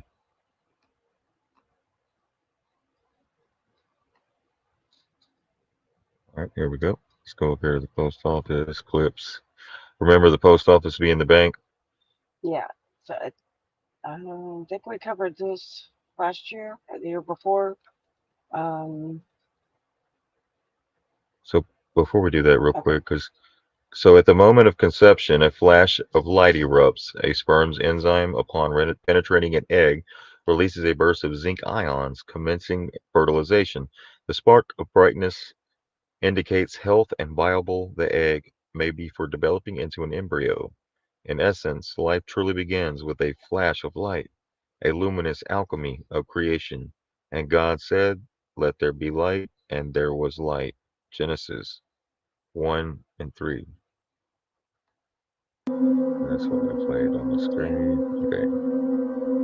We already played that. All right, so this goes. So we went over the banking what they have planned for the banks, right? But this is where I think this will come into play, because the post office used to be the bank for the people. What is it? It used to be the banking until the U.S. Postal Savings System offered depositors a U.S. government-backed guarantee of security, but it was undone by for-profit private banks. So if they merge all the banks into one, like they said, the 4 mega banks, I think I'm predicting that this postal bank will come back into play for the people, because they've started a pilot program, because postal banking could provide Oh, I'm trying to get to a video.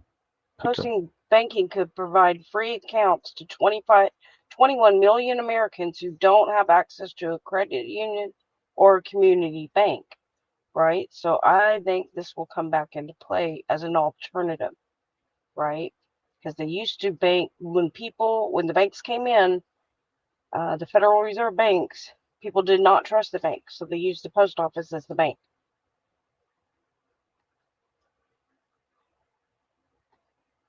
Right, which brings me to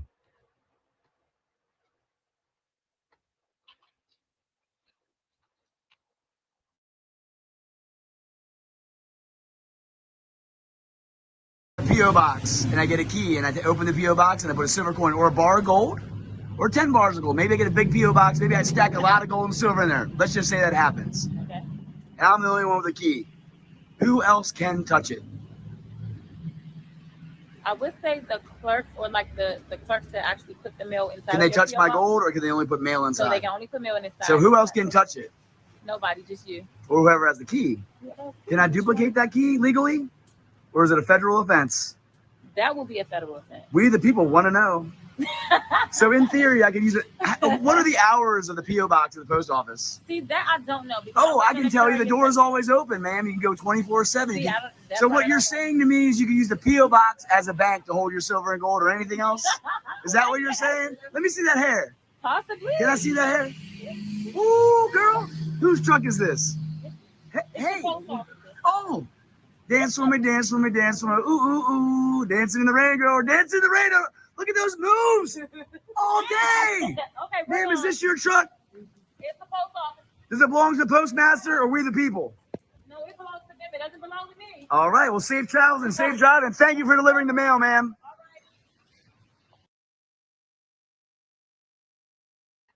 Okay, so I think that comes into play why we were told not only to give to trust, but a PO box, right? So he's telling you something there. That was Richard, citizen journalist, right? Because if the banks get absorbed and they take your assets, which has happened before in the past, like think of safety deposit boxes, right?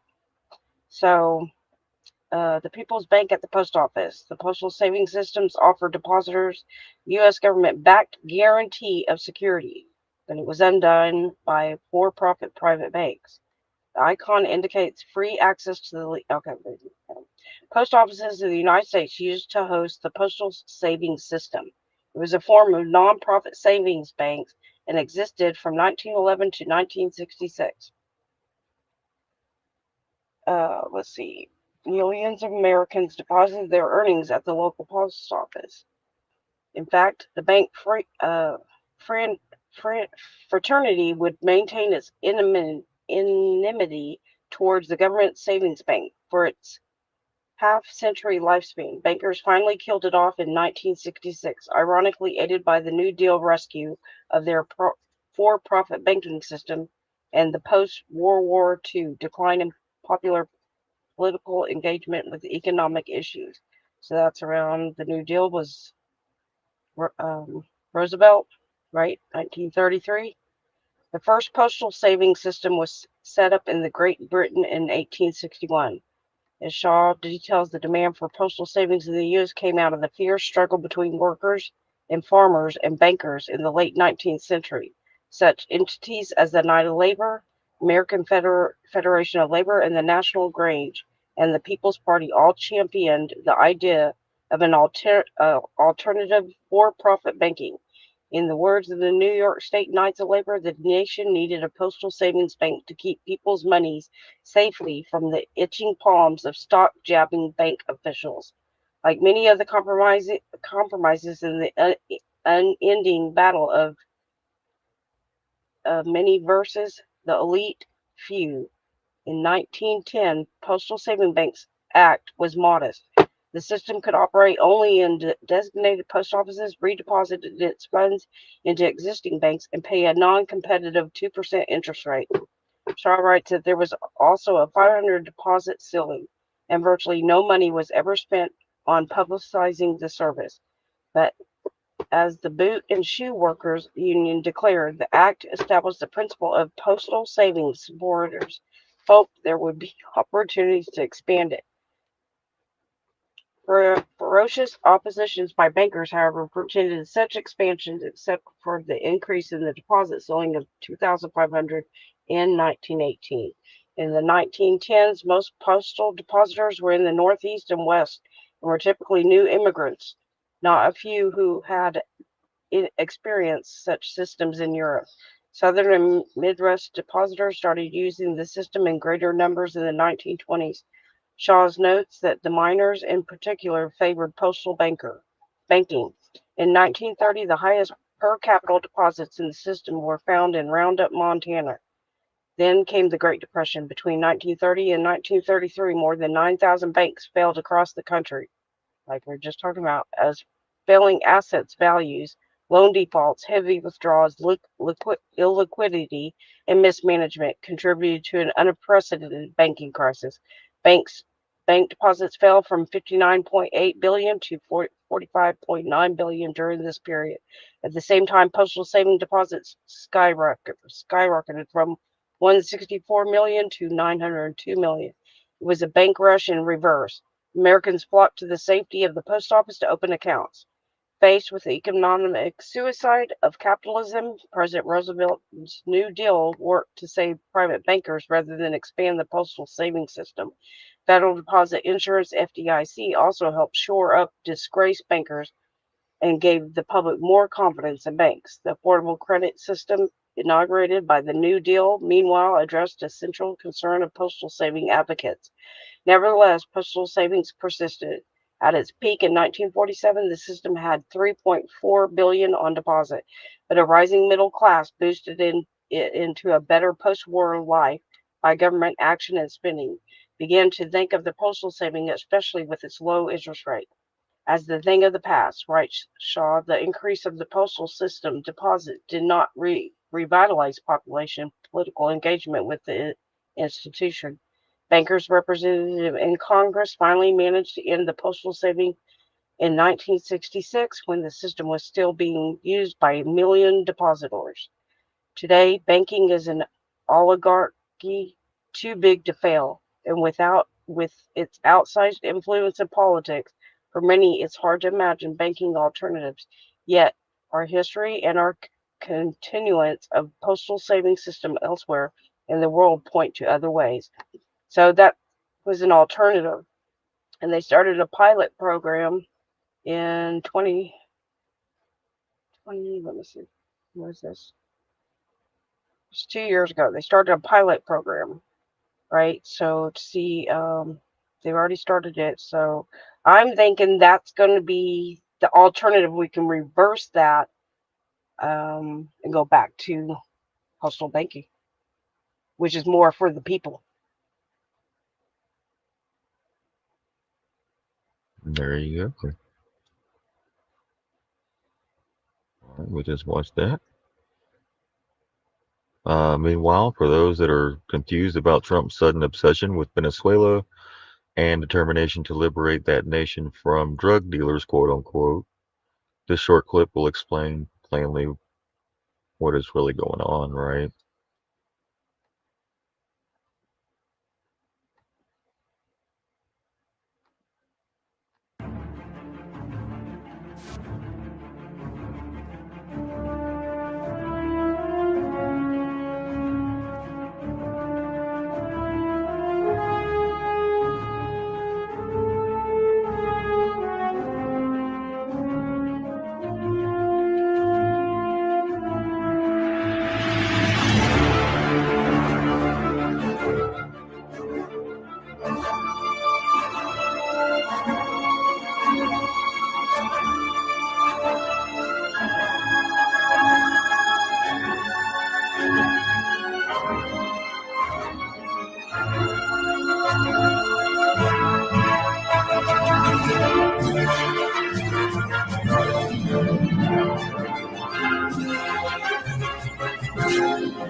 Appreciate it. They're going to end up taking over the country eventually, but the people will appreciate it and they should pay us back. But we have to go in to save these lives. We should do on a humanitarian basis, immediately go into Libya, knock this guy out very quickly, very surgically, very effectively, and save the lives. After it's all done, we go to the protesters who end up running the country. They're going to like us a lot better than they will if we don't do it. More importantly, we're going to save lives. And we should then say, by the way, from all of your oil, we want reimbursement. We should have said, we'll help you, but we want 50% of your oil. They would have absolutely said, okay, 100%. In fact, they would have said, how about 75%? So, and isn't it sad? We could have had anything we wanted. We could have had 50% of those oil fields. You know, in the old days, when you had a war, it's to the victor belong the spoils. So we could have had something special. When the so-called rebels came to us, we should have said, fellas, we're going to help you. We want 50% of your oil. They would have said, thank you very much. We have a deal. Write it down, sign it. We have a deal. We would have been a rich nation again. They have tremendous oil reserves in Libya. Instead, we help, we get nothing. We're very, very foolishly led. Our leaders, unfortunately, are stupid little piggies. Yeah, so that's why they went Venezuela, right? They've done this time and time again throughout history. It's never about a war. It's always about resources. Ultimately, yeah, for those who believe the U.S.-backed coup in Venezuela is about helping the people, here's Trump in 2011 explaining how regime change should be used to steal natural resources. Note, Venezuela has the biggest oil reserves in the world. Right, and they're struggling. Isn't that crazy? How are they struggling? They got the boat, the Their 300. government, just like Mexico, they're struggling. They Crazy. have millions. Every country has so much resources, but But the people are poor. yes, So the condition of the people doesn't change. exactly. It's the greed. It's the greed. So not only are they raping the earth, they're raping the people. Yes. We live in an upside down world. Yes. Right? Where 1% control the 99 until the 99 wake up and flip the table that's been built on their backs. It's going to keep going until everyone wakes up and stands up. Back up! Go! Now let's go! Oh my God, start backing up, gunfire. Oh. Back up, back up. Now let's go! Back up, back up! All the travel, we're in contact, major contact. Action. Look. Now let's go! To the left. Back up, back up! All the travel, we're in contact, major contact.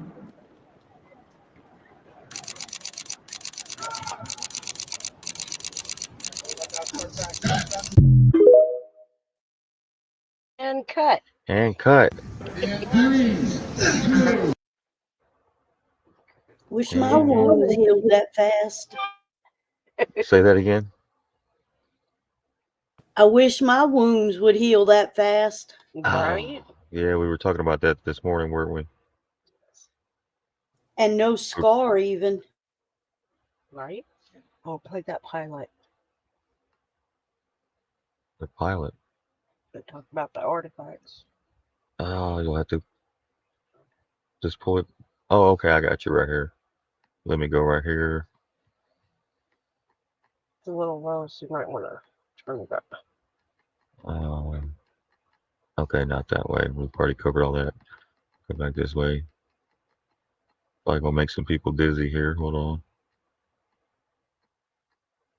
Right. Here. Coming up.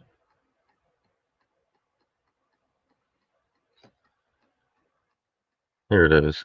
All right. Could barely hear that. There will be living waters connected coast to coast. On this plane of existence. You can read it. You'll have to read it. Ancient ones, the Virgils, the Seraphim angels, Mother Sophia, and Gaia are reconnecting the waters. They're purging the filth. They are creating the living water system once again, and it's in our skies.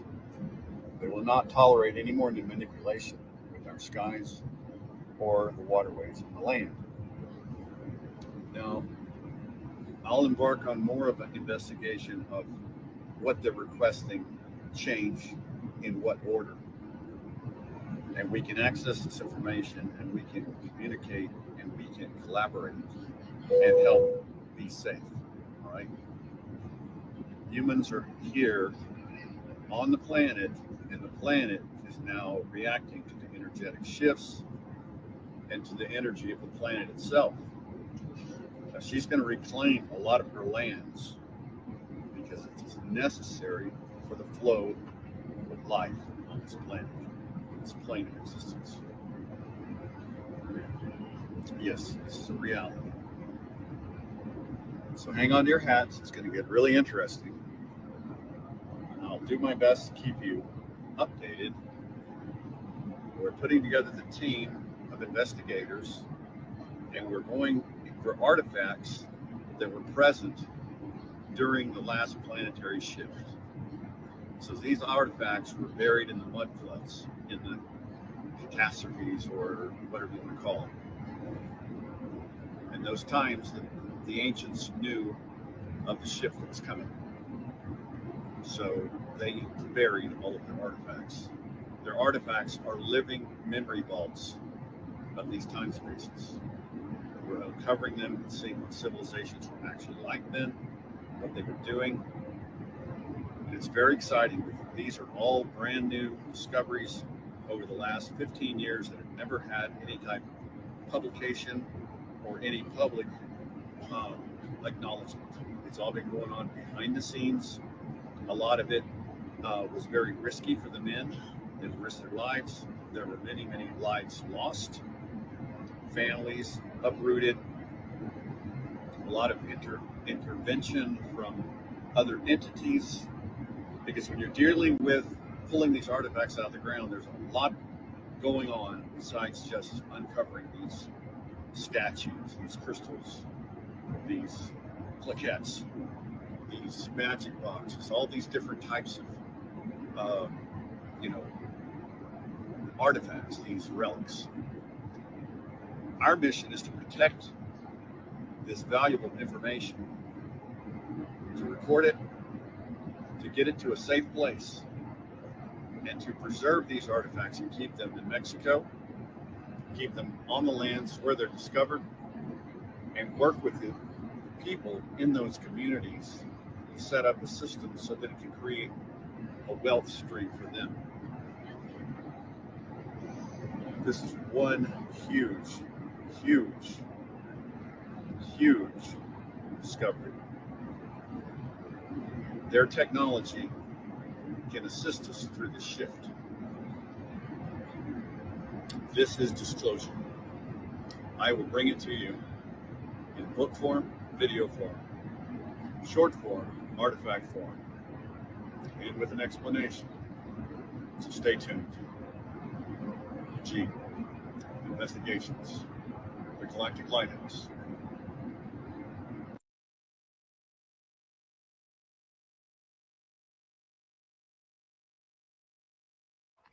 Here we go.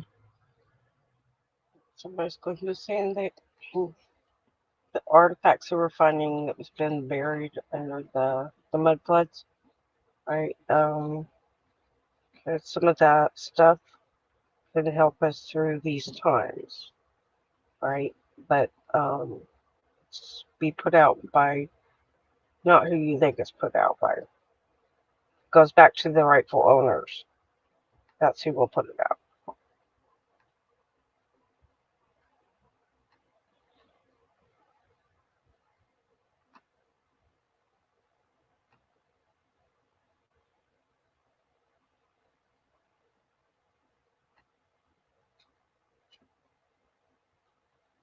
like sports and rap and industry things. As time progresses, do you think that will eventually die down or eventually die off? Everything in the third dimension is the epitome of an illusion. A lot of people have a lot of artificial purposes. You becoming a basketball player, that's not a real purpose. Becoming a doctor, that's not a real purpose. Becoming a lawyer, becoming a bank teller, owning their own business, CEO, these are not real purposes. And the reason I say that is because it's connected to everything in third density. And there's no evolution for the third dimension. So that means that three-dimensional materialistic aspects of the world has to be basically eradicated. The only thing that lives in frequency in the higher dimensions is truth and healing. Over the course of time, you have to tap into your authenticity, which leads you to your purpose. What is your true purpose outside of playing basketball and catching a football? What is your purpose outside of going to work and working a 9 to 5?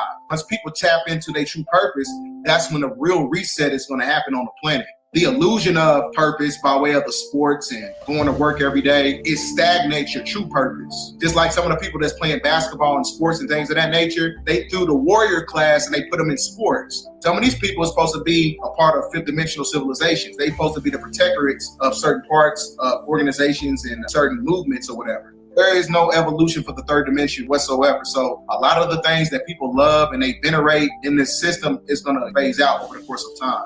I mean, I feel like it's the same shit. It's the same cycle too. Like we get football season, same time each year, same shit, same trophy, same Super Bowl. And it's like people love it. You know what I'm saying? It's like we in this big ass cycle, and it's like it's cool to watch. You know what I'm saying? But it's like over time, you like, damn, I didn't watch 20 Super Bowls. It's really the same shit, different players. The only thing that you really kind of see that's different is like you can see the evolution of like humans. You know what I'm saying? They got to keep you in a loop because the loop is also a part of the spell. It's a ritual. Anything that operates in cycles is a ritual. When it comes to the universe, everything has structure and everything moves on a logistical principle, but there's always evolution. Evolution doesn't live in the reality of time loops. It's outside of time. Evolution in itself is what collapses time. Time is a form of entrapment, but evolution carries on because it's the frequency of non-ether.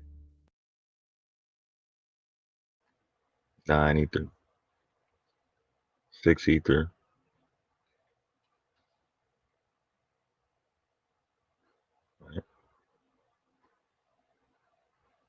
Your antennas, your hair. Okay, yeah.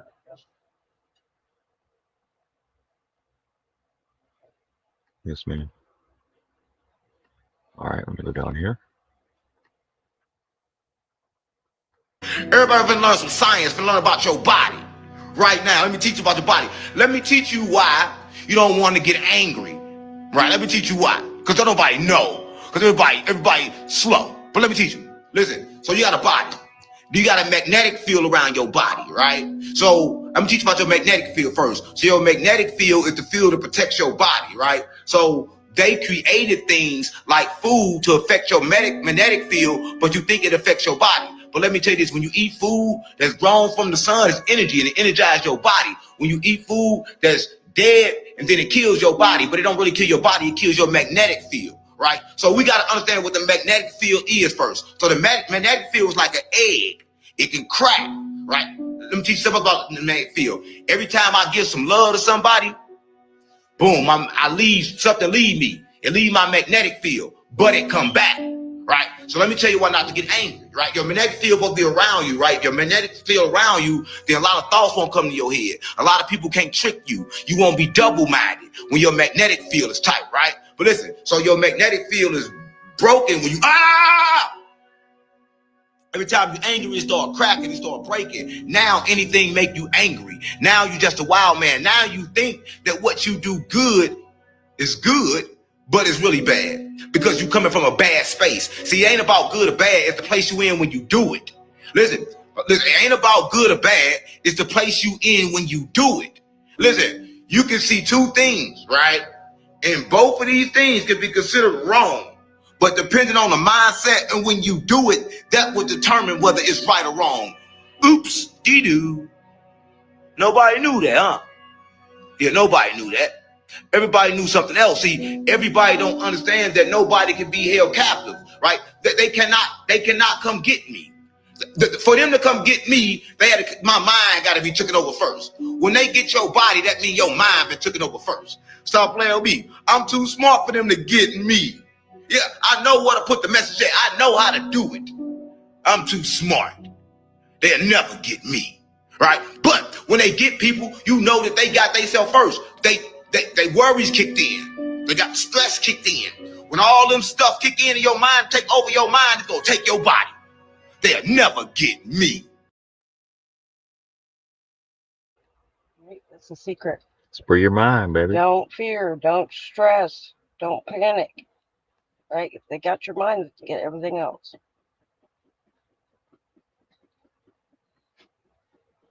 Yeah, no panic, baby.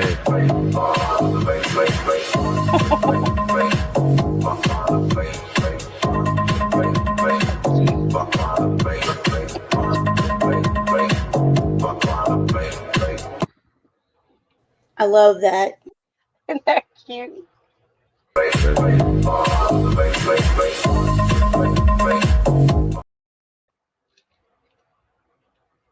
See, dogs have rhythm too. Oh, see how fluffy he was? That's so cute. Yeah. That's right. Dogs do have rhythm.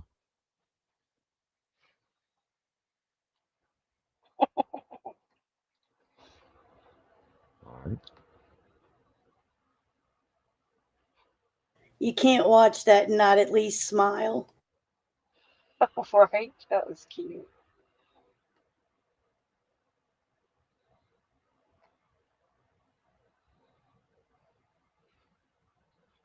Here's another Google ad that just came out. I've shared it this morning, but we'll show that real quick.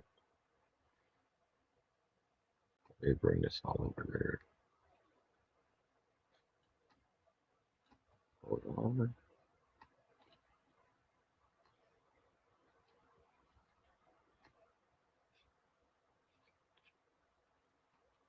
We live largely in a world of illusions. And in a sense, as we have a physical existence now, all the elements that make it up, all the habits that we have, all the institutions we maintain, the entertainment we choose, the ideas of education we keep, all of these are part of what might be called the obscuration of ignorance. And they are part of the negative individual magnetic field. While we live in the negative field, we react to the negative factors. And little by little, these negative factors destroy us, or at least they impoverish the spiritual values within ourselves, until finally inside of ourselves, the colors and luminous forms of the magnetic fields become clouded and dark and dismal. The magnetic field of the narcotics addict is a rather pathetic thing. The narcotic field of the person who has no integrities, no values, who lives upon a surface of ignorances is bad. And also, this magnetic field, being negative, perpetuates itself from within itself.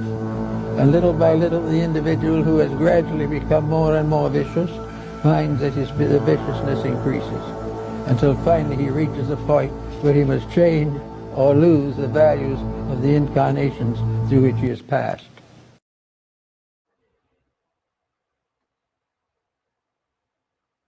There you go. Here's the Google ad. If Kevin was left home alone in 2025. Right. So this is the best Google ad ever. This is the Business Magnets.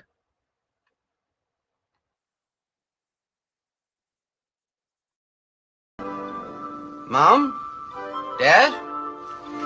Hey, Google, what's on my calendar today? You have one event called House to Yourself. Oh, yeah. Hey, Google, add aftershave to my shopping list.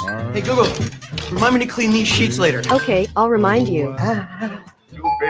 Someone's at the front door. What do I owe you? Looks like you paid online. Keep the change, you filthy animal. Okay, cool. Hey, Google, turn down the temperature 2 degrees.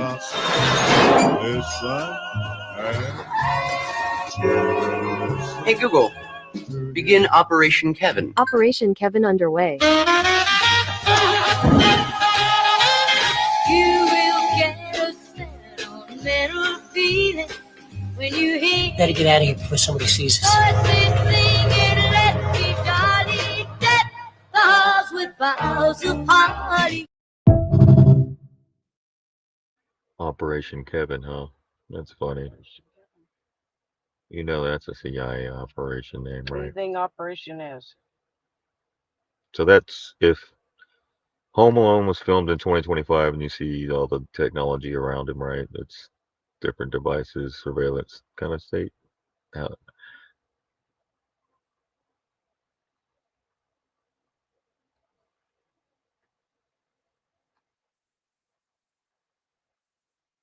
They have blown the whistle. Campbell's Soup now has become a whistleblower. They have blown the whistle on Little Debbie snack cakes. They're telling us they investigated them little white Christmas trees, bioengineered food, all of it, 3D made. Can you believe that? And Campbell's blowing the whistle on Little Debbie's. Bioengineered goodness. What? Good. Campbell's Soup now has become a whistleblower. They have blown the whistle. Bioengineered food. Operation Little Debbie. I think that's Operation Little Debbie. It's probably one of those too. Other than that, Pam Bonnie's going to expand the National Guard. That's all. But we're over here like,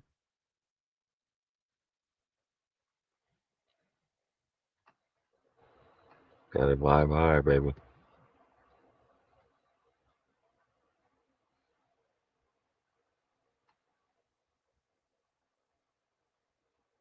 Is yourself, your procrastination, your ego, the food you're consuming, the knowledge you ignore, the behavior you're nurturing and what you're trying to improve at.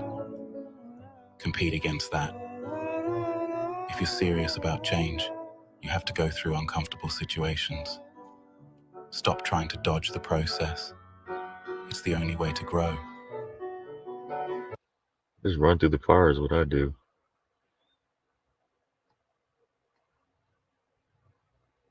What is that, the red balloons? All right. So there you go. A little bit of information. A lot of information. But not new information. It may seem redundant, but it'll pay off. All right. Yes. Right. So all the information.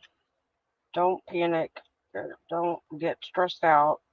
There will always be options. There'll all be things in place, right? Just make the right decisions. Like they said, don't invest in Don't put everything all in your one eggs in one basket. right? Yeah. And even with the people that have cryptos, they have an option as well, right? There's things they can do to protect themselves.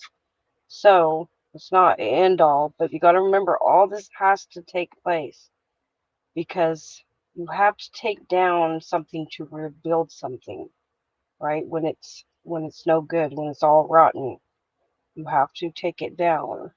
So even though it looks really bad, it will work out whereas it's better in the end. But we have to go through this. So this is very sorry to announce that James Rink, who was a victim of MK Ultra programs designed to turn him into a super soldier and who was subsequently created the popular Super Soldier Talk YouTube channel, has died of a cardiac-related issues at the age of 45. 45. Yeah. Yeah. James wrote his autobiography, Lone Wolf, Alpha Squad Copy Over 2025, which described his difficult life and his determined research into MK Ultra programs and super soldier training for secret space programs, SSPSs. He organized multiple conferences and online events highlighting super soldier and SSP testimonies. James and his closest supporters believe he was targeted at his last super soldier conference held in Orlando, Florida in October 2025 by a DO aimed to stimulate the heart failure.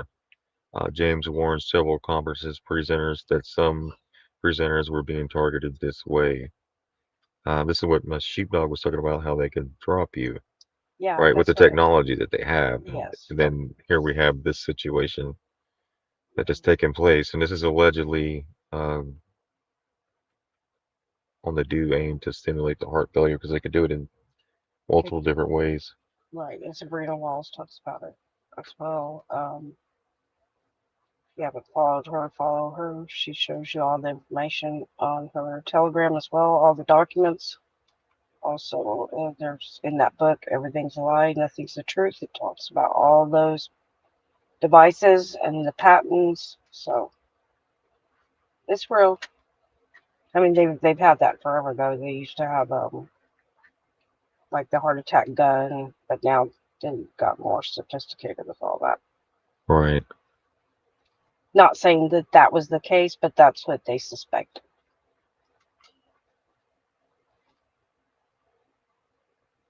Oh, play the 903 at the bottom. Oh, okay. There's one.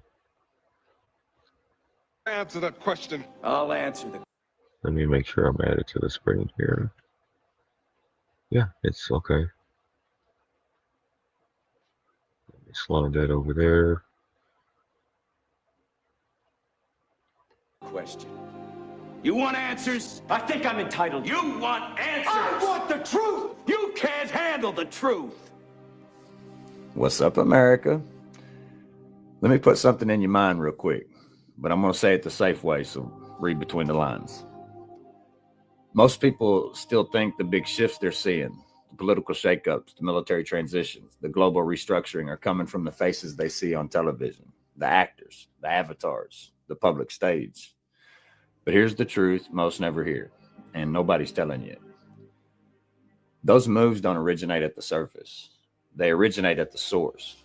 There's a group of individuals, not celebrities, not politicians, not corporate mascots, who hold something far more powerful than a title on a screen. Lineage, authority, inheritance. These are the heirs apparent.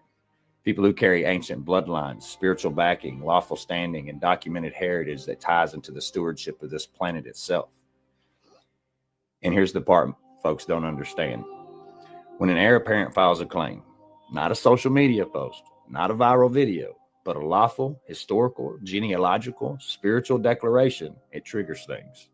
Quietly, invisibly, behind the curtain. Suddenly you see a general moved here, a politician removed there, a corporation restructured, a law revisited, a resource redirected, and the public thinks, wow, look what that person is doing. But the people on TV are the downstream, all right? The heirs are the upstream. Think of it like this. The world you see is the shadow, the filing, the claims, the inheritance. That's the real hand cast in the shadow. The ones who inherit the responsibility of stewardship aren't playing for fame, attention, or audience applause. They're restoring balance, realigning what was hijacked, and taking back roles that were left vacant for generations. No capes, no spotlights, just duty. And when those documents hit the record, etheric or physical, the system adjusts. The players you see on stage simply act out the shift that already happened in the background. You're watching the echo, not the cause. So if you're wondering why things are changing, why structures are collapsing, why new systems are forming, it's not because of the personalities you see on the news. It's because the rightful stewards have quietly stood up, the heirs, the ones with the claim, the ones with the lineage, the ones who are meant to guide this cycle. I'm not saying who they are, and I'm not saying who they're not. I'm just saying everything you're watching is downstream of something far older, far deeper, and far more intentional. When the heirs apparent rise, the world follows. So stay awake, stay aware. The real moves never show up on the surface first. I love y'all. 903 out. You'll give, yeah. Who are the white hats?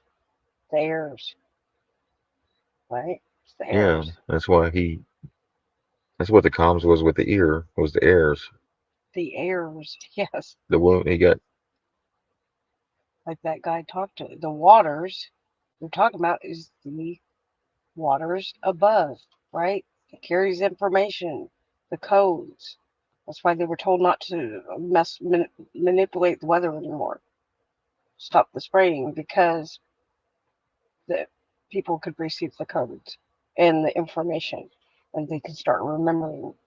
And that rightful heirs is the ones who claim it.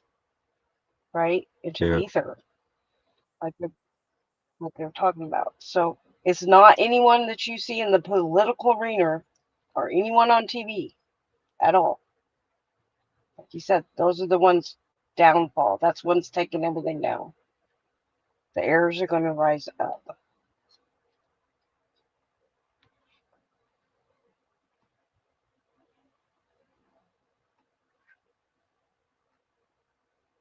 Is that it? That's it. That's it. Great show. We'll see y'all first thing in the morning at the Telegram chat. Please join us. Thank you for flying with us at Sheepdogs Airlines. We are going in for a landing. Please fasten your seatbelts. We will be descending here shortly. Ascending. Do what? We're ascending, not descending. Ascending? Oh, We need to ascend, not descend. oh, oh. Oh, there's the seatbelt signs. Please fasten your seatbelts. Good night, everybody. Good night, Hunter. Good night, Casper. Much love to all. Good night, everyone. Love y'all. Who let the dogs out?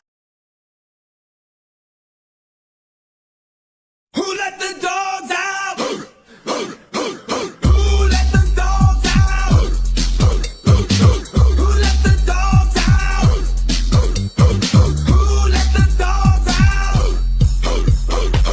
When the party was nice, the party was bumping. And everybody having a ball. I tell all the fellas start the name calling. And the girls, they all respond to the code. Uncle Bulldog showdown. Who let the dogs out? Who let the dogs out? Who let the dogs out? Who let the dogs out? I see a little speedboat to go. She really wants to skip town. Get back off me, back scruffy.